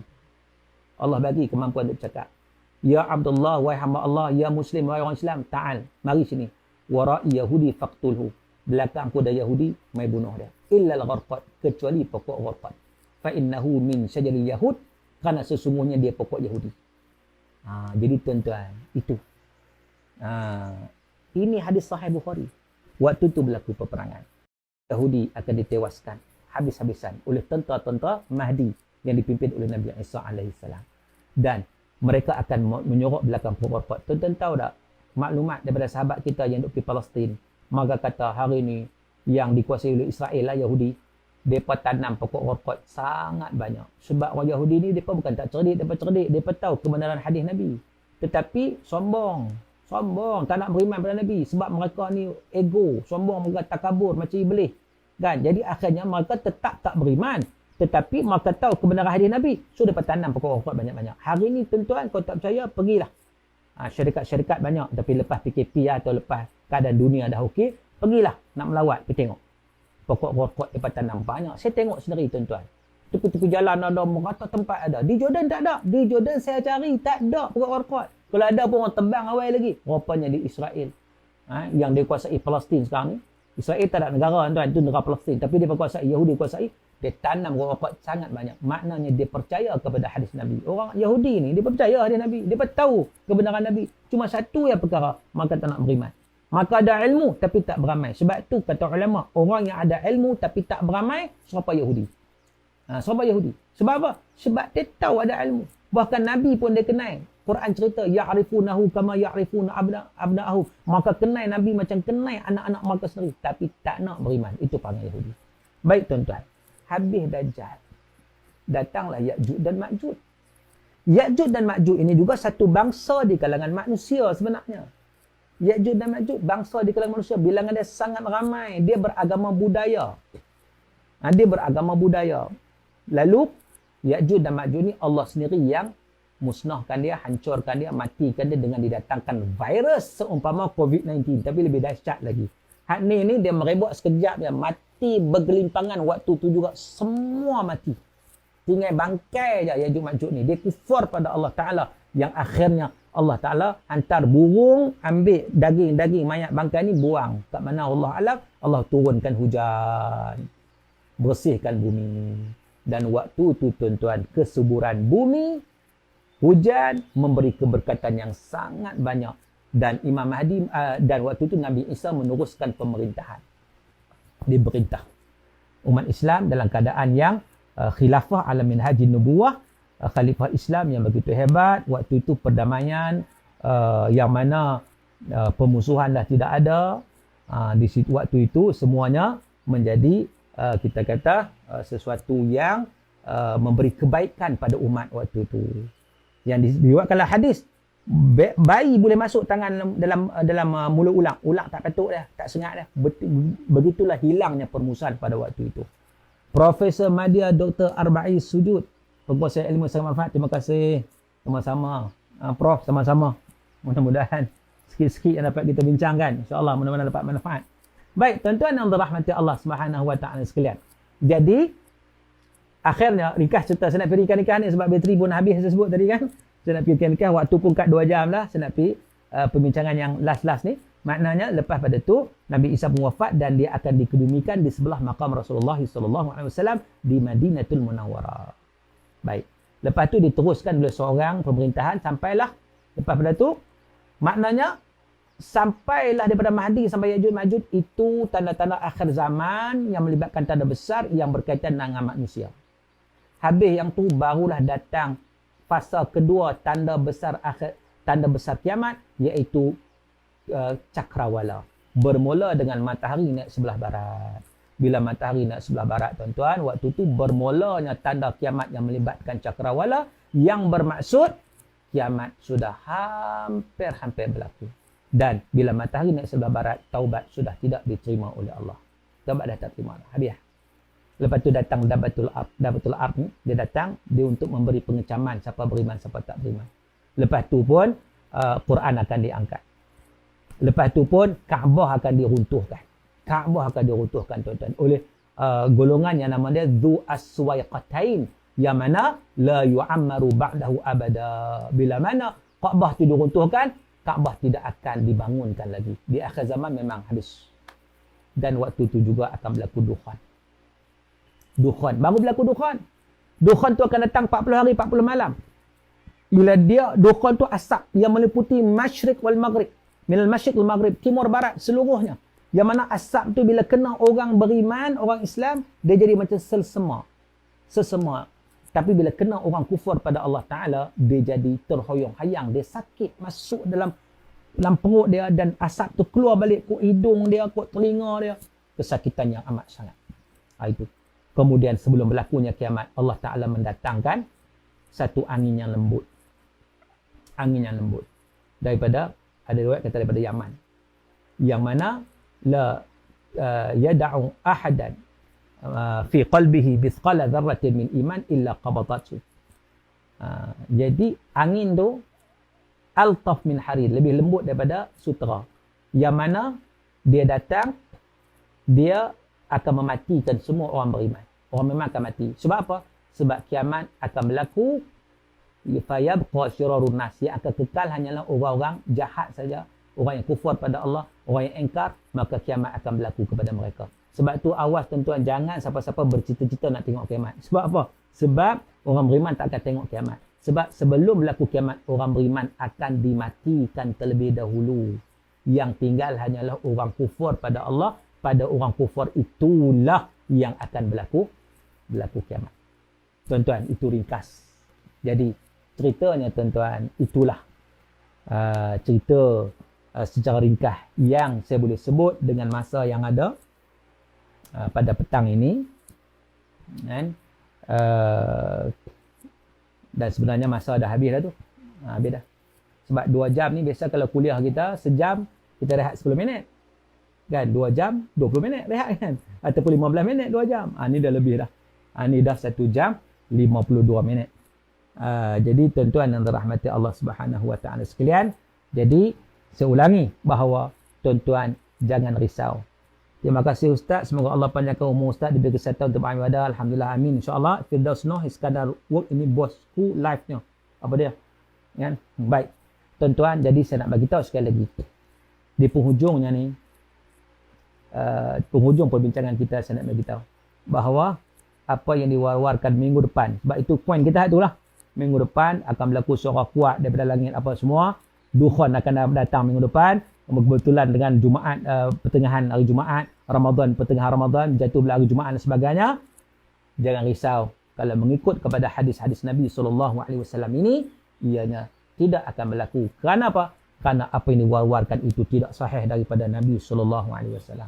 Yang penting kita tak tunggulah tuan-tuan. Hak kita cerita tadi memang hak Nabi cerita. Peristiwa-peristiwa yang akan berlaku. Tetapi bukan tugas kita menunggu perkara tersebut. Kita hanya buat persiapan untuk menghadapi kematian itu saja. Sebab kematian itu merupakan kiamat kita yang paling hampir dengan kita. Dan kita tak perlu tunggu Mahdi, kita tak tunggu Dajjal, tak perlu tunggu. Kita buat kerja kita. Kita jadi orang yang beriman. Terutama dalam bulan Ramadan Al-Mubarak ini. Sama-sama kita mempersiapkan diri, kita melaksanakan usaha kita berlipat ganda untuk kita menjadi hamba Allah Subhanahu wa taala yang mendapat la'allakum tattaqun, sebagaimana firman Allah dalam surah Baqarah ayat 183. Mudah-mudahan kita bertakwa. Jadi tuan-tuan, saya rasa cukuplah sekadar itu perbincangan kita pada petang yang berbahagia ini, dan saya minta maaf di atas kesilapan, terkasar bahasa dan sebagainya. Dan saya juga ucapkan terima kasih kepada semua sahabat-sahabat yang mengikuti live FB di Pusat Islam UPM ini, dan mudah-mudahan insya-Allah kita diberi keberkatan di atas perjumpaan kita pada petang yang berbahagia ini. Jika ada kesempatan, insya-Allah kita boleh bincang lagi isu ini pada waktu-waktu yang akan datang, insya-Allah dengan izin Allah. Untuk kali ini, sekali lagi saya ucapkan terima kasih kepada semua yang mengikuti perbincangan kita, dan saya minta maaf atas segala kekurangan, kesilapan dan sebagainya. Apa yang baik itu datang daripada Allah. Salah silap saya maaf. Sekian, aqulu qauli hadza wa astaghfirullahal azim li wa lakum, wa billahi taufiq wal hidayah. Wassalamualaikum warahmatullahi wabarakatuh. A'udzubillahi minasyaitonir rajim. Bismillahirrahmanirrahim. Alhamdulillahirabbil alamin. Wassalatu wassalamu ala asyrafil mursalin wa ala alihi wa sahbihi ajma'in. Allahumma ij'al jam'ana hadza jam'an marhuma wa tafarruqana min ba'dihi tafarruqan ma'suma. Allahumma faqihna fid din wa 'allimna ta'wil. Allahumma inna na'udzubika min 'adzabi jahannam wa min 'adzabil qabri wa min fitnatil mahya wal mamat wa min fitnatil masiihid dajjal. Allahumma inna na'udzubika minal barasi wal junun wal juzam wa min sayyi'il asqam. Rabbana 'alaika tawakkalna wa ilaika anabna wa ilaikal masir. Rabbana atina fid dunya hasanah wa fil akhirati hasanah wa qina 'adzaban nar. Wa sallallahu ala sayyidina Muhammadin wa ala alihi wa sahbihi wa baraka wa sallam. Walhamdulillahi rabbil alamin. Taqabbalallahu minkum.